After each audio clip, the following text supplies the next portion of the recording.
Hello, friends. It's back. It's us. It's a show. It's a podcast. It's all of the things rolled into one because it's video games and it's us and we're back.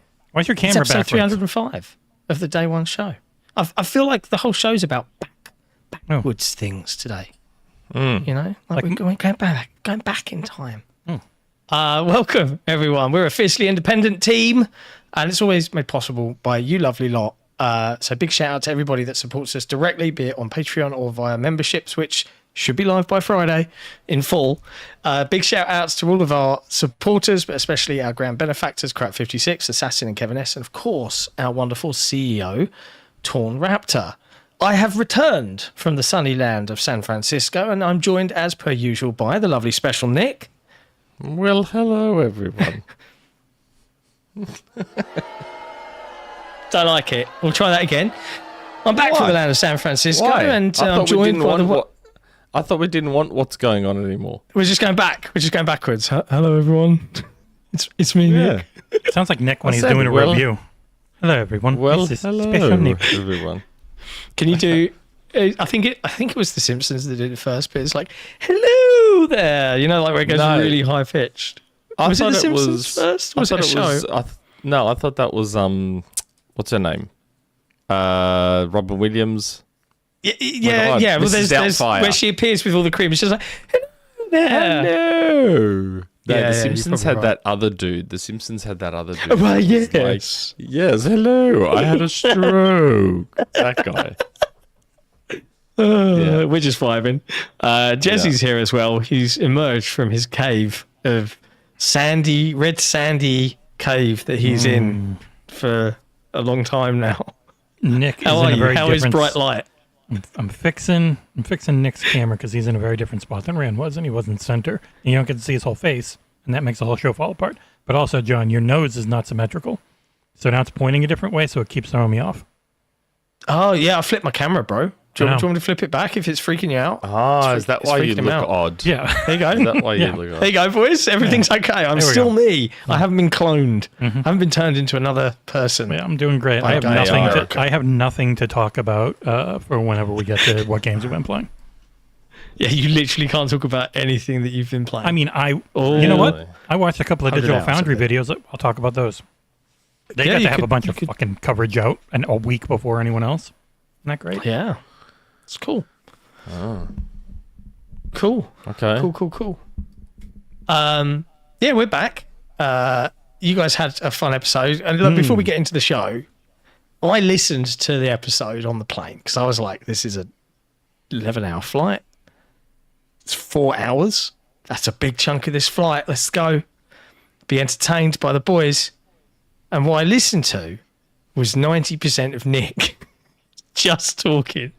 At one point, around 3 hours in, I set a stopwatch on my phone and 15 or 17 minutes went by without either guest saying anything. And Nick, we're not... Do you admit that you maybe are a bit verbose sometimes? It's fine. You don't have to feel self-conscious. Only in the second half of shows. When you're truly just ad-libbing, you're just off. Only in the second half when I'm awake. Yeah, I suppose that's true. Going. The first hour is coffee hour. You got to wait for the door to open, the coffee to arrive, get geared up for some discussion. It amused me. I am exaggerating, but I'm not. I put it into a thing that broke it down by who talked. It was 72% Nick, which is fine. I have headlines. John has headlines. We give a lot of opinions during that. This is Nick's time to shine. True. He just doesn't have to pretend he never shuts up. I would like to have it like a warning label. Contains 72% Nick. That's not a warning. That's a promise. Fun. It was a good show though, and I'm glad Rand was able to once again appear when I'm not there. Some might say this is getting mysterious.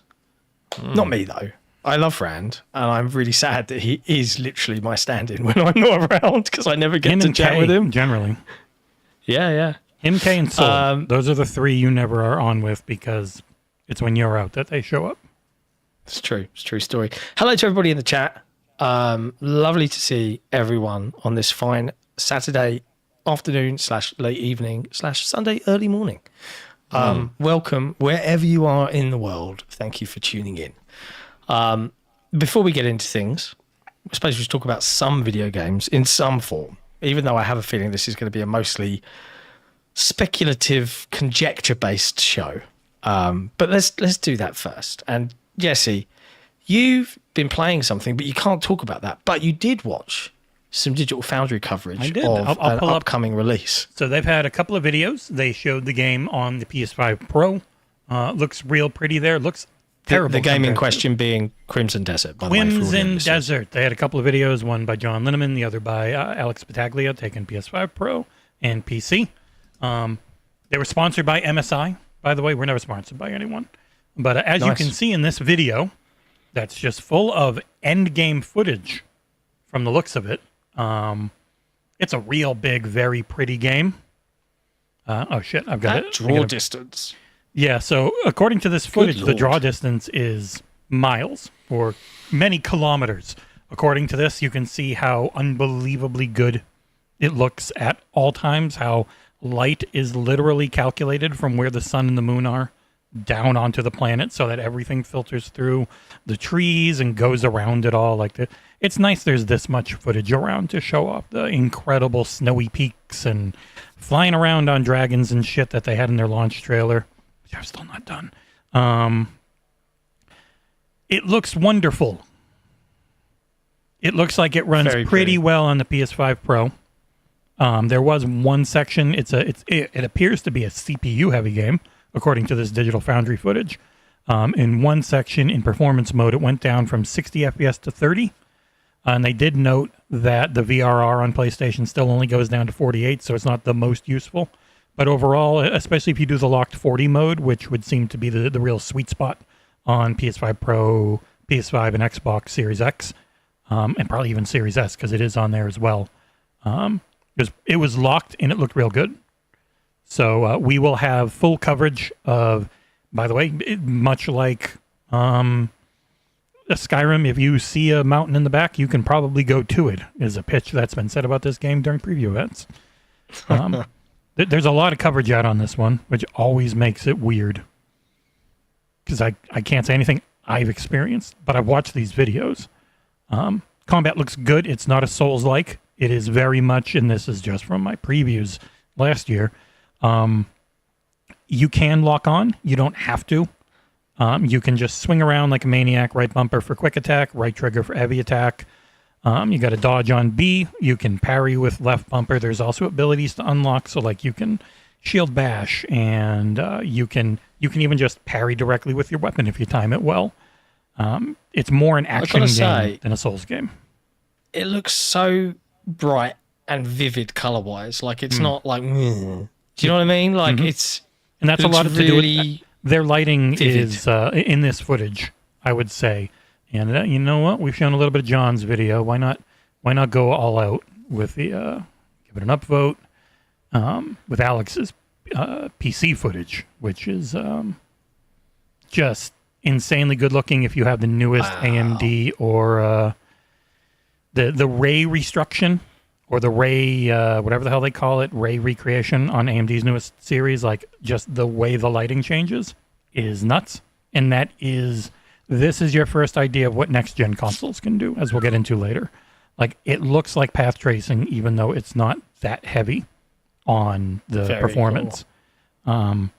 Yeah, it is according to Digital Foundry, a stunning technical achievement. This, what is it? Void engine? I forget what the hell they call this. It's something. I have no idea. Yeah, it's their own engine, brand new, fully made by them. That's why this game took so long. It's probably why Doke V, which is also them, is taking so long. You'll get my full impressions on all the gameplay, but there's a ton of previews and stuff out there that can tell you a lot. Yeah, and that's literally all I have played. Maybe 100-ish hours of, I don't know. Could be. You? Yeah. I've played some things, but I'm going to kind of use some of it to segue into GDC discussion. But I will mention the one thing I played before I went away, which was I put out a review, and I lost 4 days on my embargo time because I had to leave on the Sunday morning, so I had to have the game wrapped by Saturday night, of John Carpenter's Toxic Commando, where I spent probably far too long on an intro that less than 2,000 people will ever see. However, it's okay. In fact, I'd say it's pretty fun. You called it dumb. I was waiting. Yeah. I was waiting to hear from you to play that co-op. Yeah, man, honestly, it's just like the way the mornings worked out. I don't think I ever sat down and had a chance to ping you. I would still say, like, we could definitely play some co-op. Jesse's got a copy of this, right? Yeah, Jeffy does. I don't know about me. We can jump in and do some crossplay for a hangout stream. I think it would be really good fun, but only on hard mode. Maybe part of the subathon. Part of our make money to go places a-thon, whatever we end up calling it. Yep. Membership-a-thon. We'll do it for that. But it's a Left 4 Dead style co-op shooter. It is not doing anything remarkable or staggeringly different in that you have various special types of infected that do similar things to the infected from Left 4 Dead, in that they'll come in and explode or drag you off or smash you down and all of that jazz. They haven't got a version of The Witch, to my knowledge, that I bumped into. Those are the worst things about these games. I loved The Witch, man. The Witch was ominous. But it is dumb. The plot's stupid. The everything about it is stupid, but that is part of its charm. And it pulls in some cool mechanics from other Saber titles. So this is running on the Swarm engine, and the footage you're looking here is on my PC, running on Ultra everything. Including Ultra Wide. They pull in mud deformation out of their Mud Runner series. So you've got vehicles you can find, and they get affected by the terrain. Because there's this sludge from the sludge god that will slow you down. There's mud that's goopy, and you can use a winch to kind of pull yourselves out of like muddy ravines and stuff. And then you've got just a sheer crazy number of enemies to try and not be killed by. It is really silly, but I really did have fun. And as much as I was going through it and thinking, God, this is stupid, I couldn't help but I was smiling while I was playing it with my boys, you know. So I think if you are into this sort of game, it is not a bad purchase, especially when you take into consideration the purchase price, which I think is like $30, $35. Pretty reasonable. There are 8 levels, varying sizes, but they're pretty big. Loads of replayability with different difficulties. All of the cosmetics can be unlocked in the game, so you don't buy anything with a microtransaction store. And yeah, it's Toxic Commando. It's stupid, but I kind of liked it, even though it was stupid. And I admit that. Maybe I'm stupid. It's fun.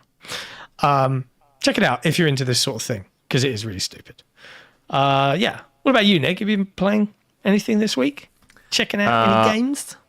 Nothing new. I've just been sort of pushing forward, trying to beat Resident Evil 9, which I still haven't beat the first time. You're very yet. close. Is it still giving you the heebie-jeebies? No. I got through that. It just keeps getting better as you play it more. Resident Evil 9. It's really good. I've now gone through the big main Leon chunk, and I'm back with Grace now, and we're in Umbrella. That moment, Jesse, that you're playing now, where you're at the Raccoon PD and they use the exact same model from Resident Evil 2 remake, and I was like, oh, this is so cool seeing this part again, because I played through Resident Evil 2. I beat it I did 3 runs. So I walked into RCPD and I was like, wow, it's just the exact... They called it a spoiler, and I'm like, it's literally on the cover of the game. I thought Capcom mentioned it. And they showed it repeatedly in going trailers, back to Raccoon City and stuff. Yeah. I didn't... They showed that whole RCPD cutscene in there. Yeah. Yeah. I think it's what I told you, right? It's first half, super spooky, lots of Grace. Second half, super actiony, lots of Leon. But they do mix. They never... It never feels like it gets old or lasts too long, which I really appreciated. It's really, really good. So yeah, I walked into Raccoon City PD and I was like, wow, I just got this cool... It's not nostalgia because RE2 Remake just came out, but it was cool walking in there and see that they use the exact same environment as RE2 Remake, but obviously it's just they're completely just trashed. But you're going through all the same rooms and everything, trying to find stuff. And, it's funny, during my playthrough, so I've just discovered some brand new Easter egg in Resident Evil, which I've played so many Resident Evil games and never heard of it before. I went into this office in RCPD, and I'm hearing a bouncy noise outside a window. I'm hearing a boink, boink, boink. I'm like, the fuck is that? That doesn't fit in with Resident Evil. Like, why is it this happy, happy, joy, joy, bouncy noise? And then I turned around and I didn't see anything. I'm like, okay, that was weird. Whatever. I ignored it. I'm going around this is why my playthroughs take so long, because I'm searching every single room, trying to open everything. I come back into that room later and I hear it again. Boink, boink, boink. I'm like, what is this? And then I just saw a glimpse outside the window of the building of some block. I'm like, what the fuck was that? And I kept going through, this block. And I'm like, it's Finn knows what I'm talking about. And then I've gone and I've heard it again in another part of RCPD and then another part. I'm like, and then I finally again went back into that room because of a puzzle that I had to complete. I had to go back into that office. And then I got a look at it, and this big block with a police hat on was like looking inside, and I shot at it and like bits fell off it. And I'm like, what is that thing? So I'm Googling it. I'm like, big block thing in Resident Evil. It turns out there's an Easter egg of a piece of tofu from Resident Evil 2. A tofu person, a tofu man, I can't remember its name, tofu survivor or something like that. And it's a literal giant piece of tofu. And it just, you don't do anything. It doesn't give you anything. It's just there. And it bounces around and it makes a springy, bouncy noise. And it's just there. And I was like, that is one of the weirdest things I've ever seen. And it's a weird thing to see in such a serious horror game. But aside from that weirdness, it's really, really cool. I like it when devs can have fun and be weird. Though. Yeah. Do you know what I mean? Like, it is just video games. Doesn't have to be super serious. Yeah. But I haven't beat it yet. I think I'm close to the end now. I shudder to think what my hours will be. Like I saw this person on Twitter who was getting like abused because their first casual playthrough was 15 hours. And they were getting like full on abuse on Twitter. And I'm like, oh God, what am I going to cop? My hours are probably going to be 25 on casual. Yeah, I have no idea. 8 on normal.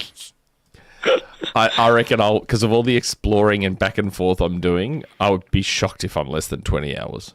I'd be shocked. Hey, you got your money's worth. You know what I mean? You didn't pay a penny. Just have fun. Oh, okay. Well, you got some fun. 20 hours of fun out of it. Like, what's wrong with that? You know? People worry too much. Like, don't get me wrong. Like, I don't often play games on easy, like, just because. Like, I will normally always stick with normal and go from there. But I don't immediately be like, you're playing on easy, you know, like, because, hey, games are meant to be kind of fun.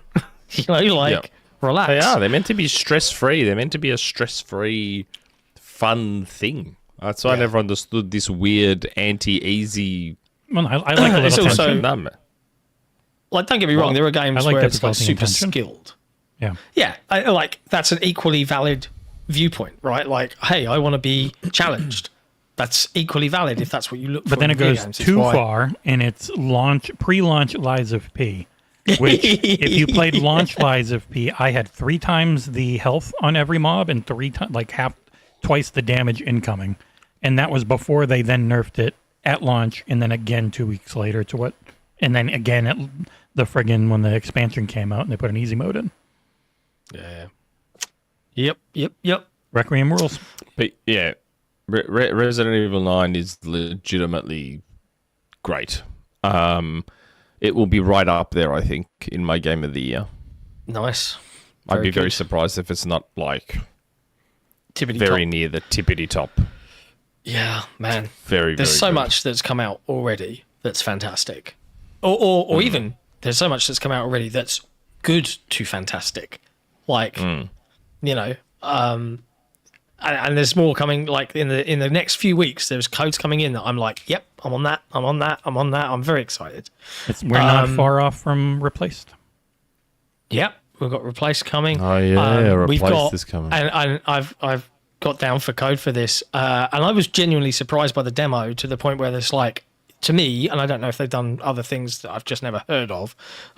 This team called ZDT or ZDT, if you're American, from France, who are making Darwin's Paradox with Konami, which is this octopus side-scrolling 2.5D adventure game. I played the demo, which was massively themed around Metal Gear Solid. Obviously, Konami, you know, all of that jazz. It was an Ape Escape 3 like love letter demo because that had the and it genuinely surprised me. Where I was like, I played about 25 minutes of the demo. I was like, okay, I'm going to stop because I already know that I quite like this. So I'll go in blind. I prefer to not be spoiled for, you know, the full playthrough and all of that jazz. And that's coming out soon. I think April 14th. Same time period as Replaced. So going to be a busy boy in April. There's Super Meat Boy 3D is coming out in a couple of weeks. Yeah, that's coming soon. That should be Aphelion is coming at the end of April. Yep. There's too much. There's just a lot, right? And we're only in the third month of the year, so I am delighted. Big hello to everybody in the chat, by the way. Do hit that like button if you're watching us live right now, or if you're on the phone, just stretch your thumb across and go boop. We appreciate it. I have played other things this week, presuming, Nick, that's the end of your list of things you've been playing. Yeah, basically. Fortnite, Rocket League, you know. I finished the Fortnite Battle Pass, so just in time before the prices go up and the values come down. Yeah, I know. Bloody Game Pass. It's Game Pass that did it, and the Series S probably. Technically, actually, you're still getting all the same Battle Pass stuff, but the actual V-Bucks now, everyone. The value's different, and they were quite blunt. They were just like, "This costs a lot." Yeah, people got very mad at them for that. And like, you make so much money. It's like, I want to make more. They're all shitty. Yeah. And they said that Save the World goes free to play. And I'm like, it wasn't already? No, it wasn't. It was not. What? Did I miss a meeting? Like, I thought it's that was never been free to play. Originally the game. No. You have to buy that. That was always, you had to buy it. Yeah, it wasn't a free to play game. It was a bought game. Yeah, it was a Founders Pack and Early Access game. Wow. Who knew? Yep. I didn't know. But now I do. But it's going free to play. So, you know, my original assumption is now accurate. Oh, you know what? Nick's getting dragged in the chat. But look at the other thing he said, John. Who plays free games in 2026? Above that. Here I am in 1996 playing Resident Evil Director's Cut. Seeing these clowns makes me laugh and don't do social media. Then maybe grow up, have kids. I sense that he doesn't want to stay in the chat for very Replaced is 2D garbage, please. 1995 graphics. Mobile games look better. Haha. Okay. I mean, if anything was a bannable offense, it's probably that. Welcome to our corner of the internet. Most people play free games in 2026. Almost everyone. The majority of the video game playing market. Most of the world that plays games plays the free-to-play games. That's part of the problem with the industry, that everyone is busy playing those free-to-play games. You don't get 1,000 V-Bucks anymore. You get 800 because that's what a Battle Pass costs. Yeah. Yes. So they lowered the Battle Pass of the Battle Pass, but they give you less, and you get less for the money you spend. So that skins are more. But yeah, I have played other things. Now I have to be careful because there are some things that I am not allowed to talk about yet. One of which, and I'll lightly tease it cleverly without revealing what it is. One of which I had not played, and then played. And then was genuinely surprised to the point where I'm like, I'm actually intrigued. I actually want to play the full thing when the time comes. And I will talk about that more at some point soon. You have to write what it is in private chat now. I want to know. You know, scary embargoes. The other things I can talk about. Obviously, I was at GDC, so we'll segue nicely into this, and I'll use games to do it.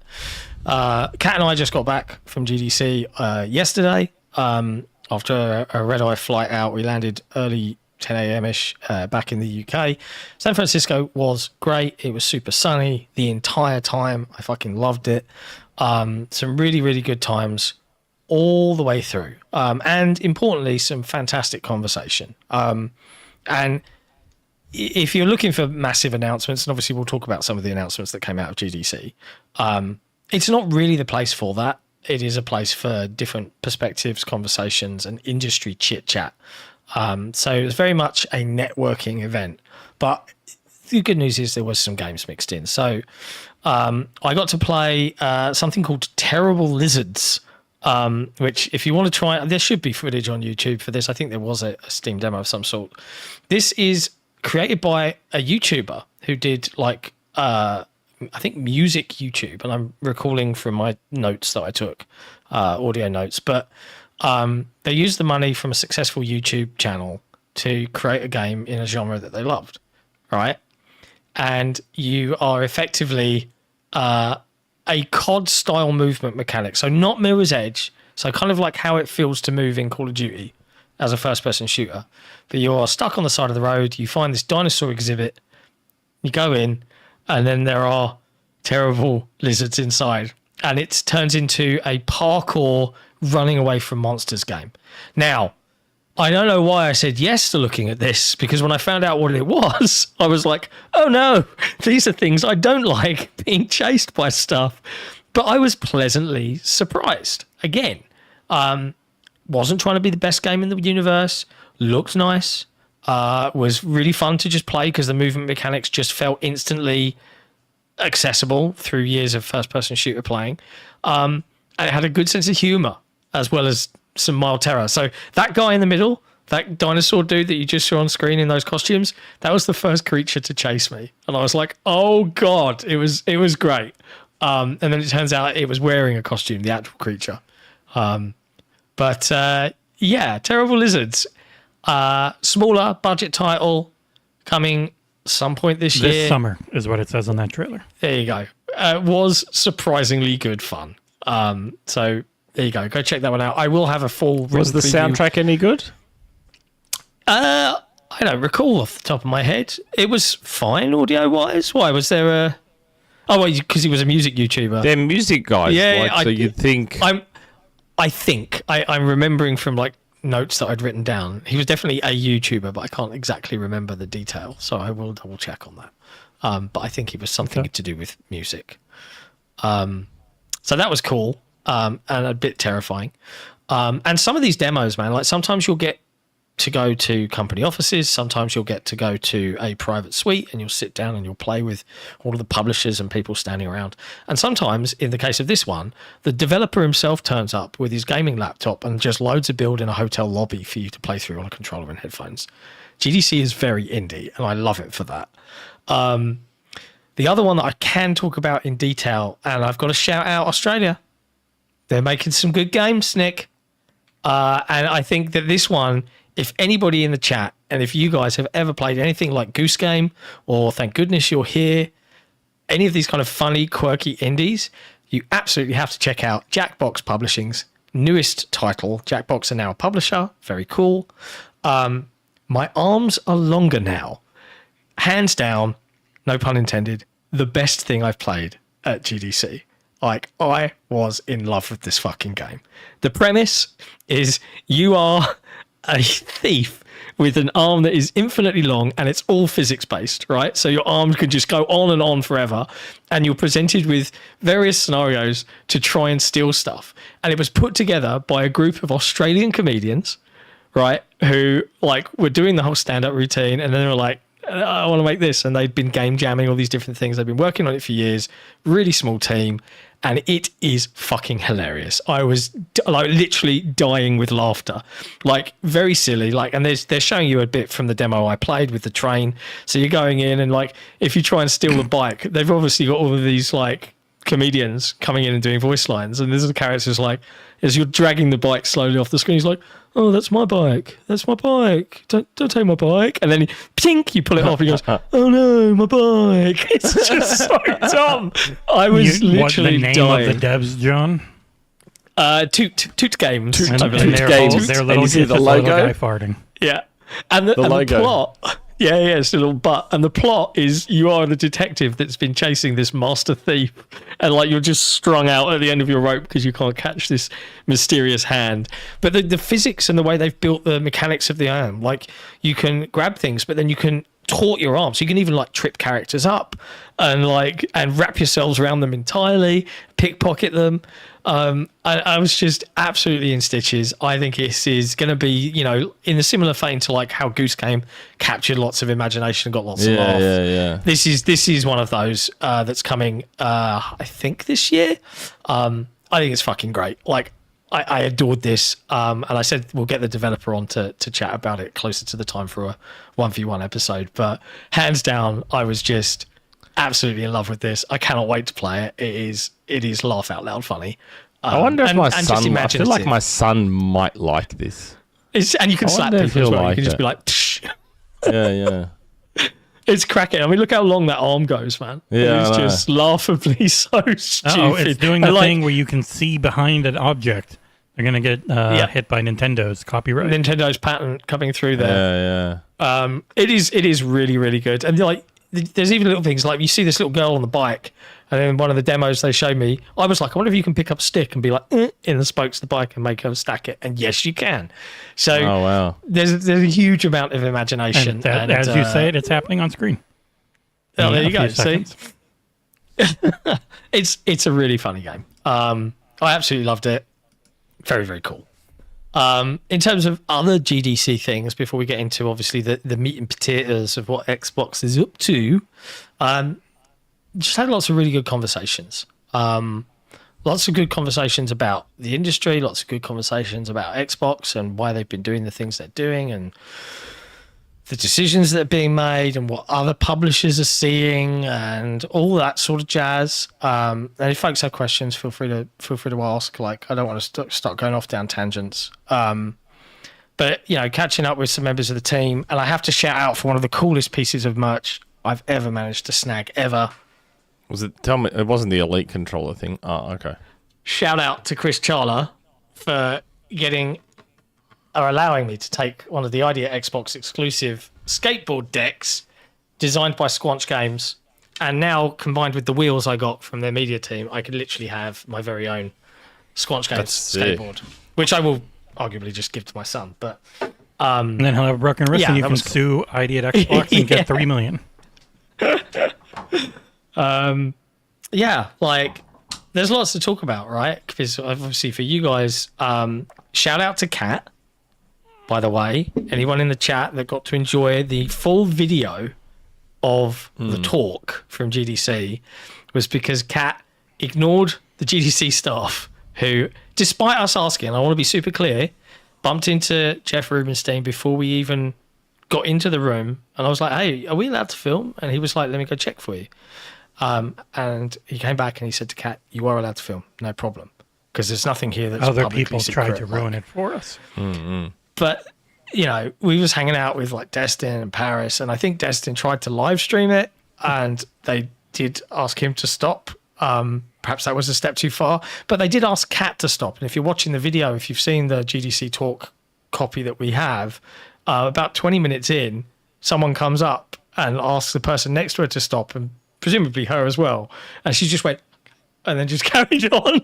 It's like, good girl. Because she was like, you got permission. It's absolutely fine. So shout out to Kat for putting that, because I think for everybody else who's at home, not being able to hear it, see it, watch it, was very useful to be able to just watch it and put two and two together. Although I've seen comments in like, hey, that YouTube audio sucks. It's like, bro, No shit. we're on a phone in a giant hall. Like, what do you want from us here? You can hear Yeah. what's being said. We didn't have a directional mic on us. No. Yeah, Kat wasn't just shotgun miking directly towards him with a USB-C cable to her phone. Yeah. But yeah, man, it was a cool trip. And on the publisher front, lots of very good conversations and some pretty scary meetings. One of which with a very large company that was definitely the scariest pitch I've done, where there were multiple Yeah, people Bezos in there, the room Elon questioning Musk. me as Oh. I went through a slide deck. And then Microsoft Windows came up and gave me a right punched in the dick as my laptop died mid-presentation, which... I mean, that's on you. Was not fun. Can you imagine how panicked you would be? Like, you're in mid-presentation, you're trying to get your thing, and the laptop just goes... I would not, because I would have kept it charged. Standard Windows. I loaded everything up and made sure it was good, and I put my laptop to sleep, and Windows was like, or did you?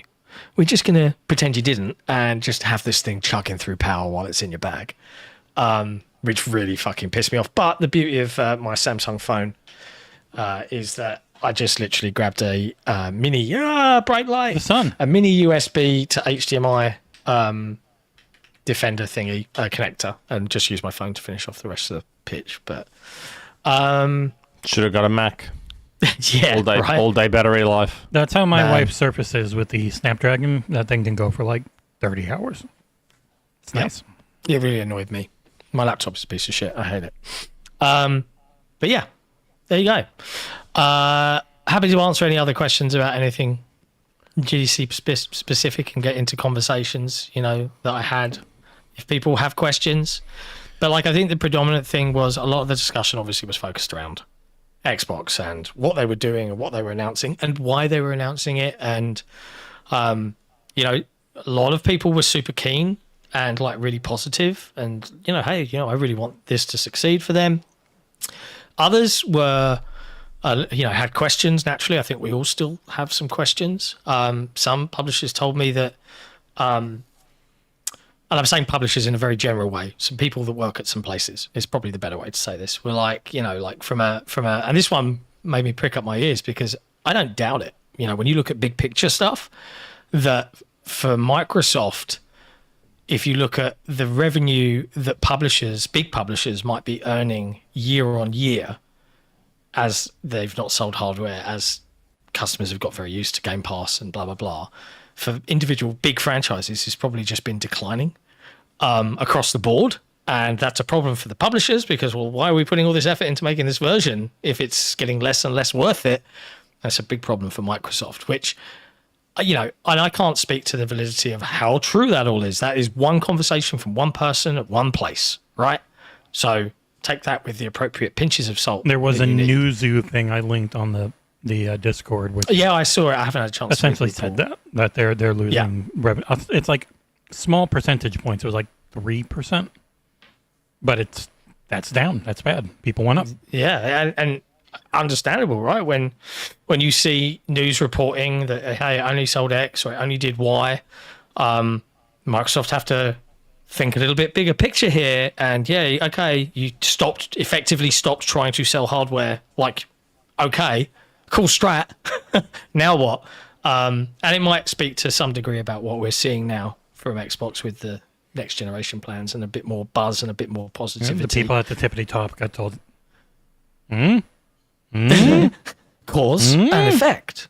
But yeah, I mean, I didn't actually get to watch the speech. I had to go and do a presentation during Jason Ronald's keynote. So I didn't actually get to watch that until the day I flew home. So I was playing catch up with everyone. But it was interesting. It was pretty much what we'd all heard it was, right? Which is why it's so weird how people reacted to it. Where it's we've been talking about this for 2 years. But it's the thing. And it happened with the Copilot for gaming where it got announced for coming to consoles and people lost their shit. See, the CEO is forcing AI, and it's the most annoying thing when it comes to Xbox and Microsoft is there are real legit things to go after, but people who don't pay attention will look at big news drops and then start having the conversations the rest of us were having 2 years ago. It's very frustrating, but on the whole, Nick and I were talking, it's like everything we ever wanted, essentially. It's and people are like, who would this be for? And it's like, what do you mean? But it doesn't have exclusives. It's the only console that can play my entire PC library, and I've got a good one. So it's for me and a lot of people who want to play everything or have access to everything, because that's the big thing. My kids always wanted a PC because everyone they watched online was playing on friggin' PC, and the good Roblox and Minecraft were on PC because it's the friggin' Wild West and shit. So I am excited. So I thank you to SJW in the chat who said, "Did I meet Asha?" Yes, I met Asha very briefly, shook her hand, said hello. She's very small, which is, as a short person, for me to say someone is short, it's not a disparaging comment. Did you tell her to follow me? No, Nick, it wasn't on the top of my priority list. I feel like it should have been. You just ask Rand or John to DM her. She follows them. Yeah, I can DM her for you, bro, and just be like, look, Nick's really crashing out. So about please all of never this. Could you follow just him. do It's us a really solid? funny. Nick, Phil Spencer never followed me. In all of the years we've had him on the show, he has never followed me on Twitter. He and I are best mates. Yeah. But he's just a civilian now, yeah? He gave me free V-Bucks and everything. He found a legal loophole to get me free V-Bucks. I have to admit, and thanks to SJ for asking this question, because it reminded me. So one of the events that they did hold was the kind of like an Xbox Play Anywhere showcase thing. And if memory serves, I can speak quite publicly about all of this. So I'm going to throw some games out that I did play that just popped back into my brain. And I'm sitting here writing a list for myself because I want to write all of these up. One that you'll both probably be quite interested in is I actually got to play Screenbound, which, much like Viewfinder, It's the one back with on Twitter, the Game Boy in your face. Yeah. And So it's 3D. Very similar to Viewfinder, where we saw a clip of Viewfinder like 8 years ago on Twitter where someone was putting a picture and then walked into the picture. You might recall from several years ago, a developer playing on a Game Boy and on 2D Mario type platformer, and they're in a 3D. I actually got to play it. Man, that is a mind fuck of a game. Yeah, it would be. It would take some adjustment. Cool. It would take some lot. Adjustment. You can even adjust where the Game Boy device sits on the screen, but you're constantly flicking your eyes up because some hazards appear only on the 2D screen and some appear in 3D. And it is like it really it makes your brain go funky. Yeah, and you it's can't effectively see the jump pads. You can't see the ladder in 3D. You can only kind of see you can see the ladders in 2D, but the jump pads only in 3D. Yeah, it would be very disorienting to begin with until you get used to it. Yeah, very disorienting. But it's very cool. Such a smart idea. So this is one that's coming to Xbox. It's Play Anywhere. It's from a relatively new publisher called Digital Pajamas. They were very cool. So we didn't mention that's, it. Crimson Desert Play Anywhere. That is a big get. Yeah. Play Anywhere's I love it when games are Play Anywhere. We're doing one for review right now, and it's one of those scenarios where it is Play Anywhere, but they haven't quite flipped all the frickin' switches yet. Most of the time, they put PC version says the PC you're too version early. has the wrong date, and they don't have the date synced up between the two listings. It's really annoying. So there's Screenbound was very, very cool. Fate's End, super gorgeous. Really, really nifty looking game. I only got to play that one very, very briefly because time kind of ran out. That was for the 33 Immortals and Spirit Finder Dove, right? Yes, yeah. Definitely one to check out and keep an eye on. Cat played Dosa Divas, which was very Dave the Diver in some of its structure as well. I didn't play that, so I can't say much about it. But Fate's End looks absolutely gorgeous. Very pretty floaty sword thingy. There was another mixtape demo there. I didn't play it. Kat did, said it was amazing. That's coming very soon. I wonder if it obviously. was similar to what we played at Gamescom. I imagine so. It looked it from she was behind me while I was playing a different game. They had what did they have? They had Echo Generation 2 there, which I didn't get to try, but I know that it's the Steam demo that's available. They had the Replace demo there, which I didn't play. They had Invincible Versus there, which I've played before, so it wasn't on my priority list. One that I'm trying to remember the name of it now. I think it was Son of Thanjai, set in India by an Indian development team in Unreal Engine 5, looked otherworldly. And they came up with this really crazy combat system. I don't know if you'll even find any footage of this, but their sword was kind of like a stretchy whip, right? And they could and it would come out, and your attacks would go high or go low, and mob enemies that would surround you in like a kind of 99 Nights style, you would hit high and cause them to block high, and then you would sweep low to get all their legs. They'd all start tumbling about, and you'd build like counters like Arkham Asylum where you'd react. It was very early and a little bit rough around the edges. This is just cutscenes, really. Very pretty. There we go. So, and that's just from a small team in India. That was a dick making slice. something with extremely ambitious visuals, thanks to Unreal Engine 5. Very, very cool. But the coolest thing, and I have to give it a shout out, the coolest thing, second coolest, I played a single solo dev project called Desolus, which is a puzzle game that's play anywhere, where it's first-person puzzler, and you're constantly being taught and thrown new mechanics as you come into this world that's fractured into two as you go deeper and deeper into the city, and it is progressively more and more challenging puzzles. Just pure mental arithmetic. There's no threats coming for you. You can't jump. You're just walking and solving puzzles.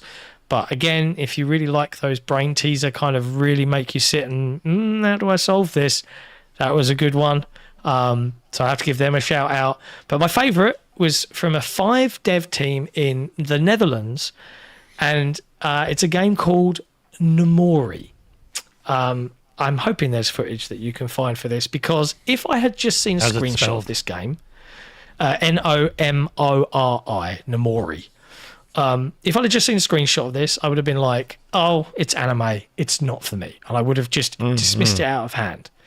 And when I load it up, it's like third-person 3D platformer thing, but meets like Portal, meets a puzzle game like Ilo Milo, and you've got these portals in the world, and you can activate them and then spin the entire level in terms of the viewpoint you can see through the portal to solve different challenges and puzzles. Brain hurts. And it was brain hurting. And it was just such a surprise, because if I was to, again, if I just saw a screenshot of it without all the cool, crazy, mind-warping time mechanics and stuff, I probably wouldn't have thought anything of it. But this was very impressive for such a small team. Super Japanese themed. It's inspired by Japanese culture and folklore, but it's made by a team in the Netherlands. 5 guys, some of them working part-time. The dev I spoke to has only just switched to full-time. And I think that, like, when I read about stories like this and play things like this from just these small people that just like keep pushing to get something that they dream about made, it just makes me really happy that these things exist. So fingers crossed for these guys that it will come and be something you can check out soon. I think there's a demo on Steam and on Xbox, so I would go play it. Don't be put off by the art style. Well. There's a deliciously good brain-teasing game underneath there. There you go. Let's talk about the big stuff then. Let's talk about Project Helix. Yeah. Do you want to do that? Should we do that after these messages? What do you think, After Jesse? these messages will be. Right, back. Yeah. This is Console Wars, the card game. Featuring more famous video games than you can shake a stick at, Console Wars finally allows you to win a war you've been fighting and probably losing on the internet your entire life. Quit being a keyboard warrior with the warm embrace of anonymity to protect you. Now you and your friends can fight on the front lines, battling for incredible franchises, exclusivity, and eventual victory. Collect some of the most famous video game franchises of all time. Protect them with loyal and frighteningly dedicated fans. Brave the volatile video game industry and claim the ultimate victory in the console wars. Your favorite video game making mega corporation needs you. Enlist today. Head to consolewarsgame.com. Pick up a copy of Console Wars the card game, outshine your rivals, and prove that your platform reigns supreme. Out now. Nice. We're back. Pick up a copy of Console Wars if you fancy playing it before we make a digital version. And then you can play it some more. I just want to answer a quick question in the chat. Or not a question, but a comment from Calzels, who says maybe you'll give more anime games a shot in the future. And I would say it's not the like aesthetic. anime. They're normally a genre you're not into. yeah, it would be something I would normally dismiss because it's probably attached to a genre that I don't care about. But this one surprised me, which is proof in the pudding. You should probably always like look at what the game is rather than just judge it by graphics, right? But yeah, and yeah, there is a thing to be said about doing that. But yes, Project Helix, lads. You know, you guys were back at home watching all of these announcements unfold from GDC. We got updates on what Project Helix was. We got updates on the future of DirectX. We got updates on backwards compatibility. Where should we start in breaking all of this down? We got a lot of updates that are really backing up the we need to sell more third-party games on Xbox and keep devs making games there. Stuff like this whole, why people are like, why are they saying all this and doing these things? And it's like, they're going to be out at the end of next year. They're probably both out end of next year, barring some major issue. Like the RAM crisis hasn't ended, but it has leveled off, essentially. Unless we run out of helium because of the war in Iran, which is a real thing that could happen because they get helium from a byproduct of gasoline. So that would suck. Yeah.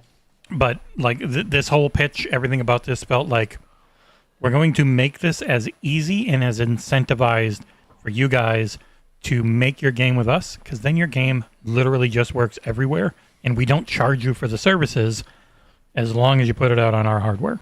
And their hardware sounds real cool. And it sounds like a console that can play PC games and not an open PC that can play old console games, which is what I think we always figured. Why do the goalposts keep shifting on that? Like I've seen so many, like, you know, back when the Asus Republic of Gamers Xbox LAX Windows 11 handheld gaming device was first revealed, we all said, no, this is a PC. Mm-hmm. Yes, it's got Xbox branding and all that sort of stuff. You know. But it's a PC, and, you know, because it can't play your Xbox games and it can't do this, it can't do whatever. But now this is a PC Helix for different reasons now. The goalposts have shifted. So this thing will play your Xbox games. It'll play your PC games. Now what? It'll do all those things. But now it's still a PC, apparently. Well, no. As far as I know, it still has like a dedicated system on a chip, does it not? Well, what a console is, the console just is like a console. Targeted hardware. It's a spec or two. That's a console that runs its own UI. It's not going to be Windows where it's open and easy to hack, even though they did finally hack the Xbox One, though it's really hard. Yeah. You have to like solder on the chip and everything. It's a lot. So it's an old school mod chip style thing. Yeah, it's not easy. It's really hard. And the guy who hacked it said like, this is amazing. Whoever made, and he called the guy who was like the lead on the project and he's like, this is incredible. But it's the conversation shifted because of the Steam machine and people wanting to call that a console when it's not. It is a Linux PC. It's a PC. Yeah. It's not trying to do two things. It's just a P. It is a straight up PC. It was hoping to be, and hopefully they can still get there, an affordable PC for people who dock their Steam Decks to get way better performance on a TV. Yeah, I mean, the talk that Jason Ronald had, and I like that they came out and just, you know, if it confirmed it, right? This is going to play all of our legacy Xbox games that we already own. But what does that mean? So, that's the main thing people have been saying all week. That the people you know, they're like, what does that mean? How is it going to work? What do they even mean by that? That doesn't. Why do we need to? Do we need to analyze it and dissect it that much? And it's like, is it even going to have Steam or is it just Xbox PC? It's like, well, I saw some people theorizing. Yeah. I saw some people theorizing that they and if you watch Jason's talk, he never mentions any of the leading PC storefronts by name at all. No. He does not specifically say Epic Game Store or Steam. No. He just says other leading storefronts. And there are people who are, what if it won't mean Steam? And I'm like, well, then it would immediately lose a lot of its attractiveness for most, because Steam is the biggest player. So I don't see them not getting that. It's like why they wouldn't say that we're going to get rid of the multiplayer paywall, because they have to. Because otherwise, no one would ever buy an Xbox game. They would only buy a Steam or Epic or whatever version, because then they wouldn't be charged. So they won't say it until it's set. And it's like, this is out in a few weeks. And by the way, we're getting rid of the multiplayer paywall. And essentially, I think I'm guessing the way they'd have to do that, because of how it still works with the old Xbox Live on 360 and stuff, like it would just have to say everyone who has an account just has gold now, would be my guess. I don't know. And that's probably pretty complicated as well. I have no idea how they unpick that knot. Because if you do backwards compatible games, they like that account has to have gold to play online if memory serves. Yeah. That's how it was. Yeah, but there must be. There'd have to be like a tag they can create. Well, yeah, that's what I'm saying. It would probably have to just be thinking. like every account is now gold, essentially. Yeah, something like that. Yeah. Yeah, there'd be a tag. I'm sure it's very complicated more than that. That shouldn't be an issue. Oh, no, they'll do it. Nah, I wouldn't be surprised if that's one of those things that's probably simpler than you think. It wouldn't surprise me at all. Yeah, I mean, they're still ultimately going to run into the same potential issue of, well, hey, if Steam and Epic are there, why would I buy the Xbox version? Friction. That's still going to be a Casual problem. players just use the default, and they're going to make their thing the default, and then you can also get to these things, but when the default and the thing that's always shown to you is yours. But how many casuals do you believe would buy this console? If it can play everything on PC, that is a big... Because PC is the one that's still growing, and it's what all my kids and their friends all want and stuff. So I get where you're coming from with this question, Nick, because like, and you know, like this is like the kind of stuff where you want to be like fly on the wall in the Microsoft like leadership meetings as they kind of discuss this and almost walk the problem through to the solution, right? Like, okay, we make this device and it has all of the storefronts available. Let's say, for argument's sake, it's going to have Steam and it's going to have Epic and it's going to have Xbox's Microsoft Store. Why would a customer choose to buy the Xbox-specific version of a game versus the same game on the alternate store? And I think that's just going to come down to customer preference. If you are assuming, and I don't know, like this is all out of my butt, if you are assuming that the majority of your customer base are going to be existing Xbox players, they're going to want to still continue things like gamer score and achievements, right? They're going to want to continue that Xbox vibe to their playstyle, and obviously the Xbox store will be the default. Now, is it going to come and ship with immediate access, like when you boot up and you create and you log in? Do you have to create a Steam account on login, or do you have to go and search that out? And I think that's really like what Jesse is intimating here by the default is like for the discerning customer that's like, I want to go grab this thing, they can install the Steam app or the Epic app and download and yada yada. But you know, is that going to be how it works? And these are all the questions that we just don't have the answers to. And I saw someone in the chat asking, where is it? You know, so let's say Kugachi, I don't even know what it says. Cougar Side Cygnus. There you go. I've worked it out. Let's say Witcher 4. There's two versions of that on Helix, a PC port and the Xbox Helix port. So let's say Witcher 4 comes out as a launch title in 2027, 2028 for the Xbox Helix device. It's one version that knows if it can be bought or played on a PC or played on an Xbox, and you'll get achievements in the same way that Xbox PC works. That's it.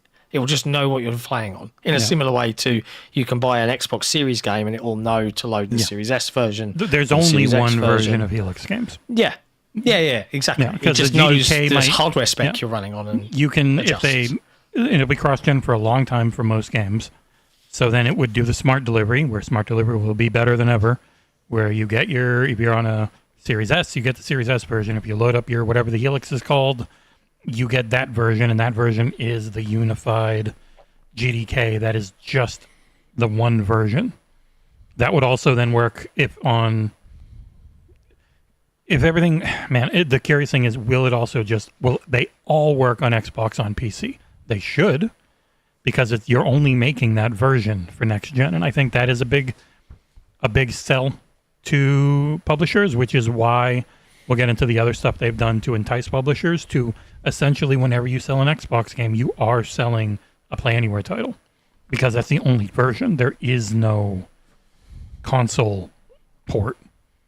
Like their development kit is just Xbox, which is Helix and PC. Same thing. So I'm curious, do they try and separate that? And even though you made a PC version that you can port to all the other platforms, if you use their Playfab stuff, does that also give it to you on any Windows PC with an Xbox app?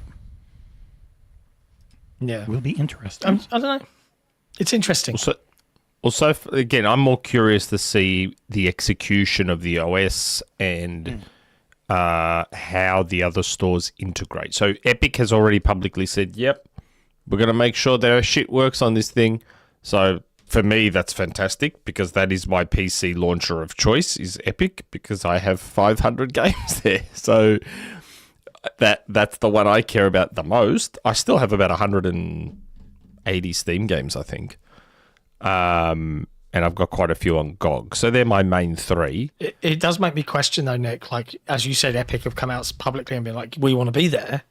This will require, I presume, Valve to ship a Steam-ready store application. That's what I mean.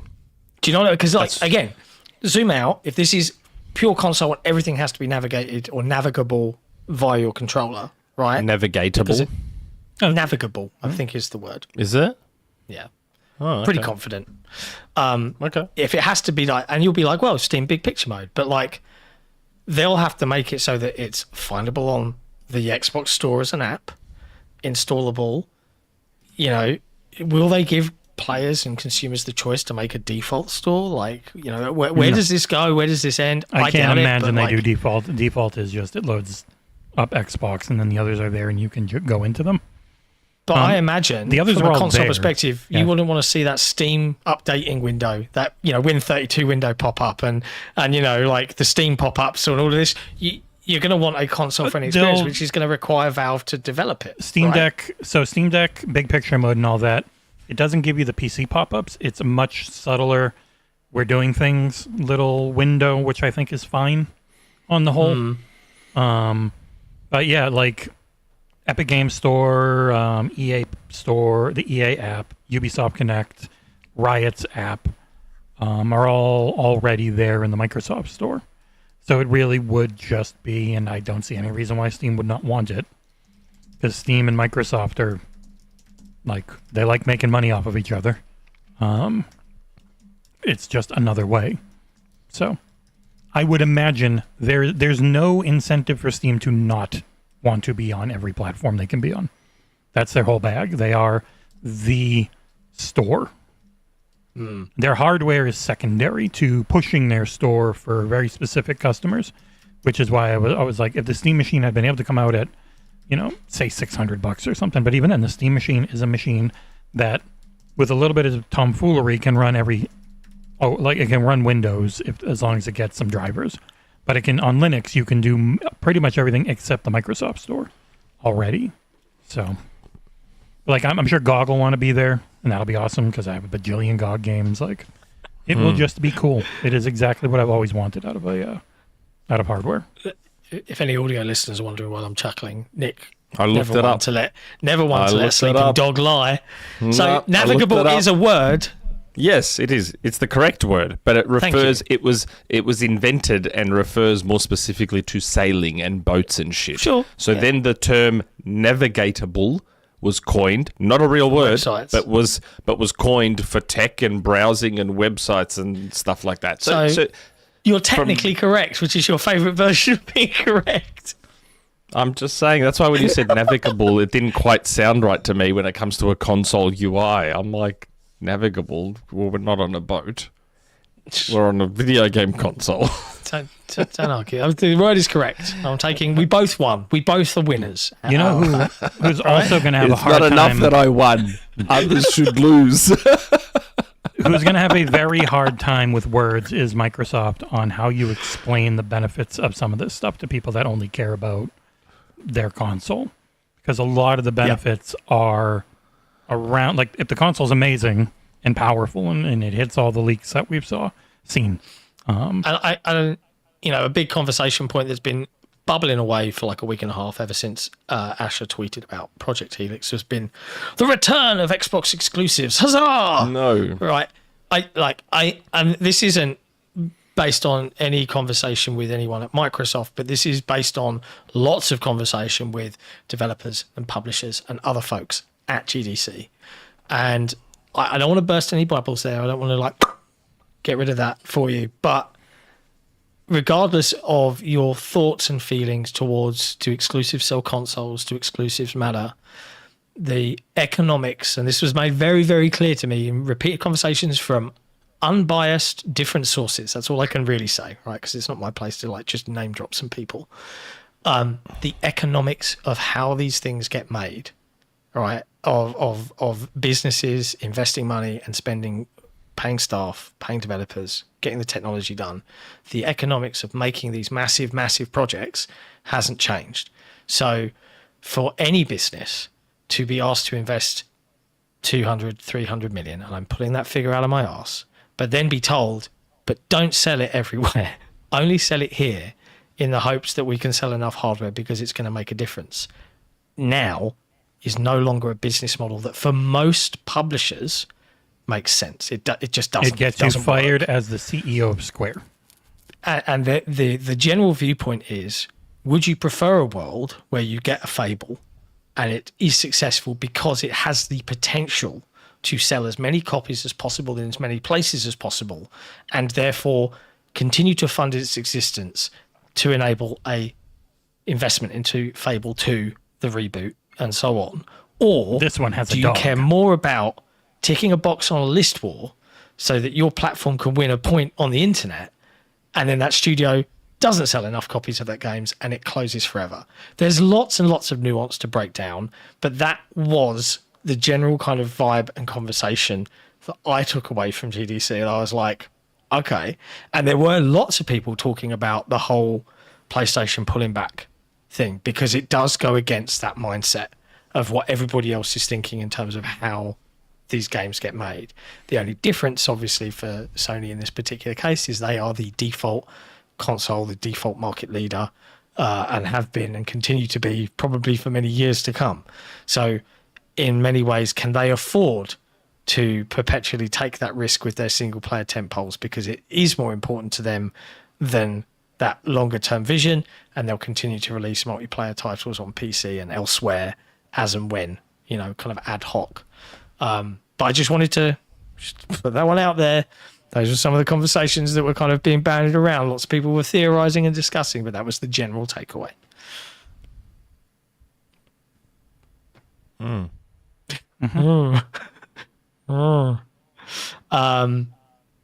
yes, I don't know about you. I like the idea of developers continuing to be able to make games. Just throwing it out there. Yeah, I like that. Yeah, I know, but in the case of Xbox, though, that's ultimately come down to the fact that their hardware continued to decline. Yeah, well, where Sony's at the moment doesn't. So they've sold just over 90 million PS5. So yep, there's not a problem in them still. And again, it's still going to come down. I'm still curious to see how this plays out. And you know, let's be real, people are going to use Wolverine as an example of how it still works. It still works. It's like, okay, let's use an example where they don't have an established Marvel IP. And a really rough licensing deal. That's a Marvel IP, so that's a sort of a different case. I'd prefer to see how Saros PC and PlayStation? No, just Xbox. Or just PS5. Just be PlayStation. Just Xbox. I am more curious to see how a non-God of War goes. Well, that's why I mentioned going Saros, forward. Right? Yeah, like I'd rather wait and see how Saros does. I'd rather wait and see how. What else have they got?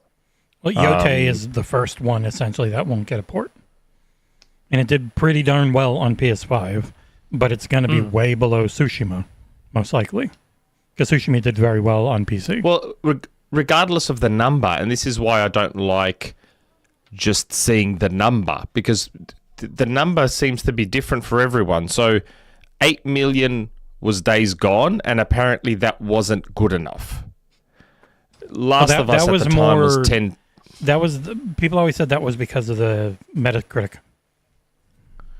More than the sales. No, really, we were told that 8 million wasn't even enough for sales, though. You can't tell me that they got rid of Days Gone because of Metacritic if the game was a massive commercial success. That makes zero sense. I usually refrain from commenting on such things because I don't know the numbers and I don't like to make shit up. So I have no idea. But like, I get your point. Where does it make a difference? Like, what's good enough nowadays? That's what I'm saying. That's why I found the whole thing curious about, because we were discussing it last week about Sony pulling back and going exclusive again, and I'm like, that feels to me like we may be back in the same boat where their games were becoming too expensive to make, which was part of the impetus for them going semi-multiplat to begin with. So if they're just going to pull back again, then it also depends on other things, like and again, and I know there are going to be fanboys in the chat that are going to get angry at me saying this, but if you look at things like the God of War sequel, if you look at things like Saros even, they seem to be iterative on previously made games. So, you know, Saros to me, I know it's new, but it's also iterative off of Returnal. Right? God of War, the sequel to the 2018 one, was again, you know, the same engine. We've done the really hard part, you know, we're just making new stuff for it, and this is just, again, pulling this out of my arse. One would assume that it will probably cost a little less to make, right, long term, comparatively to the original. Same with Spider-Man, Spider-Man 2, Miles Morales. That wasn't the case with Spider-Man. It was more expensive every time. Well, go figure. But that, so maybe Spider-Man was different than, like, Housemarque, I think, will be a lot cheaper because of where they are. Yes. Spider-Man was mostly expensive because of all the motion capture and where the studio is. Yeah.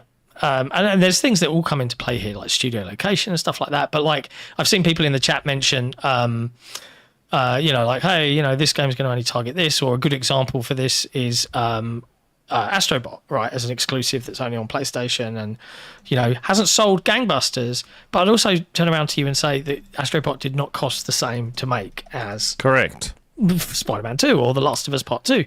And it's all of these things, and this is why you're seeing Microsoft are doing it too. And I think Nintendo are the one to be really envious here. And I had a really good discussion with one of the guys from the Iron Lords about this. He was like, well, do you consider Nintendo's games to be AAA? And I said, no. And he was like, what? I was like, if we just take the term AAA as this nebulous term that regards to cost and scope, the reality is that they're not targeting like crazy high textures and mocapped animations and tons of voice lines and 4K, all of this jazz. Yeah. They make fun video games in established IPs that they own for the most part, right? And I am telling you, they cost less to make. So if anyone needs to be envious of any platform holder, Nintendo have got this shit locked in. Their games aren't as crazy expensive to make. And they use other devs a lot. They're not paying those people the whole time. Like Bandai Namco makes a lot of their stuff. Yeah, and me saying Nintendo games aren't AAA, I'm not disparaging the quality and the sheer fun that you can have from Nintendo games. I'm just saying you can't compare, like, I don't know, Pokemon Pokopia to The Last of Us Part 2 in terms of how long it took people to develop and how much effort went in and blah, blah, blah. Like, but that's what we've always said.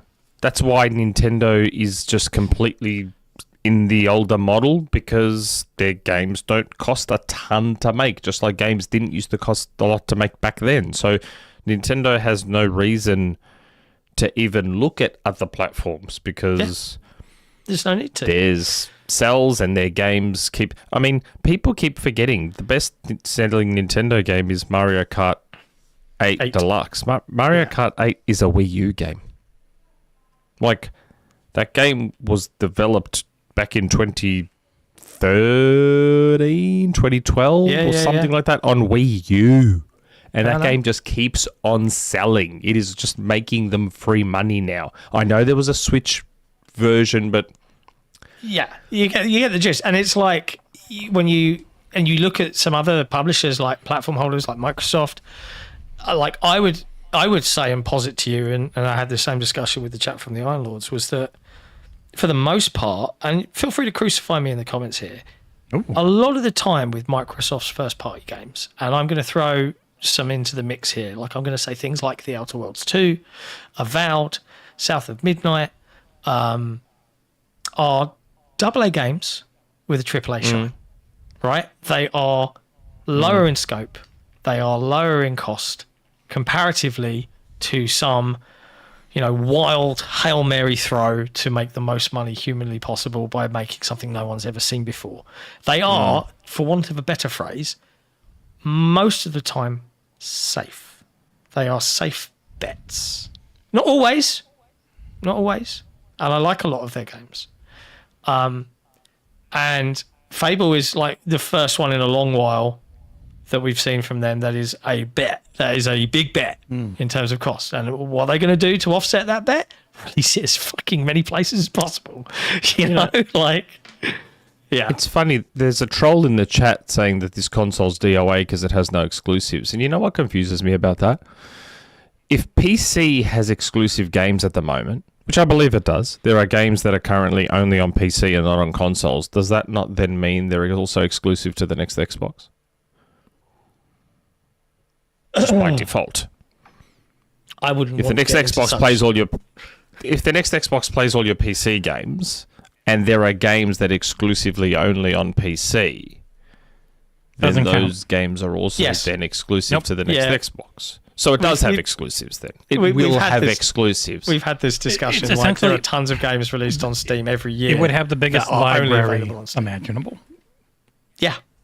Like just all those times where you see that viral hit come out, like Schedule 1, as an example. It's not on consoles anywhere. Well, as of Project Helix, those kinds of crazy indie hits out of nowhere will just be there. And I see then Helix is a PC. They're all PCs. You can't use it as Windows PC, most likely. It is most likely, to keep it locked down and not hackable, going to be a console with, it's got the set specs, it's got its own OS, but it can then use the Windows kernel and access PC games. So it is a console that can play your PC games. I don't know that would be able to do mods or anything like that. I don't know you're going to get file access and shit like that. There's a lot of things we don't know. The series consoles had dev mode.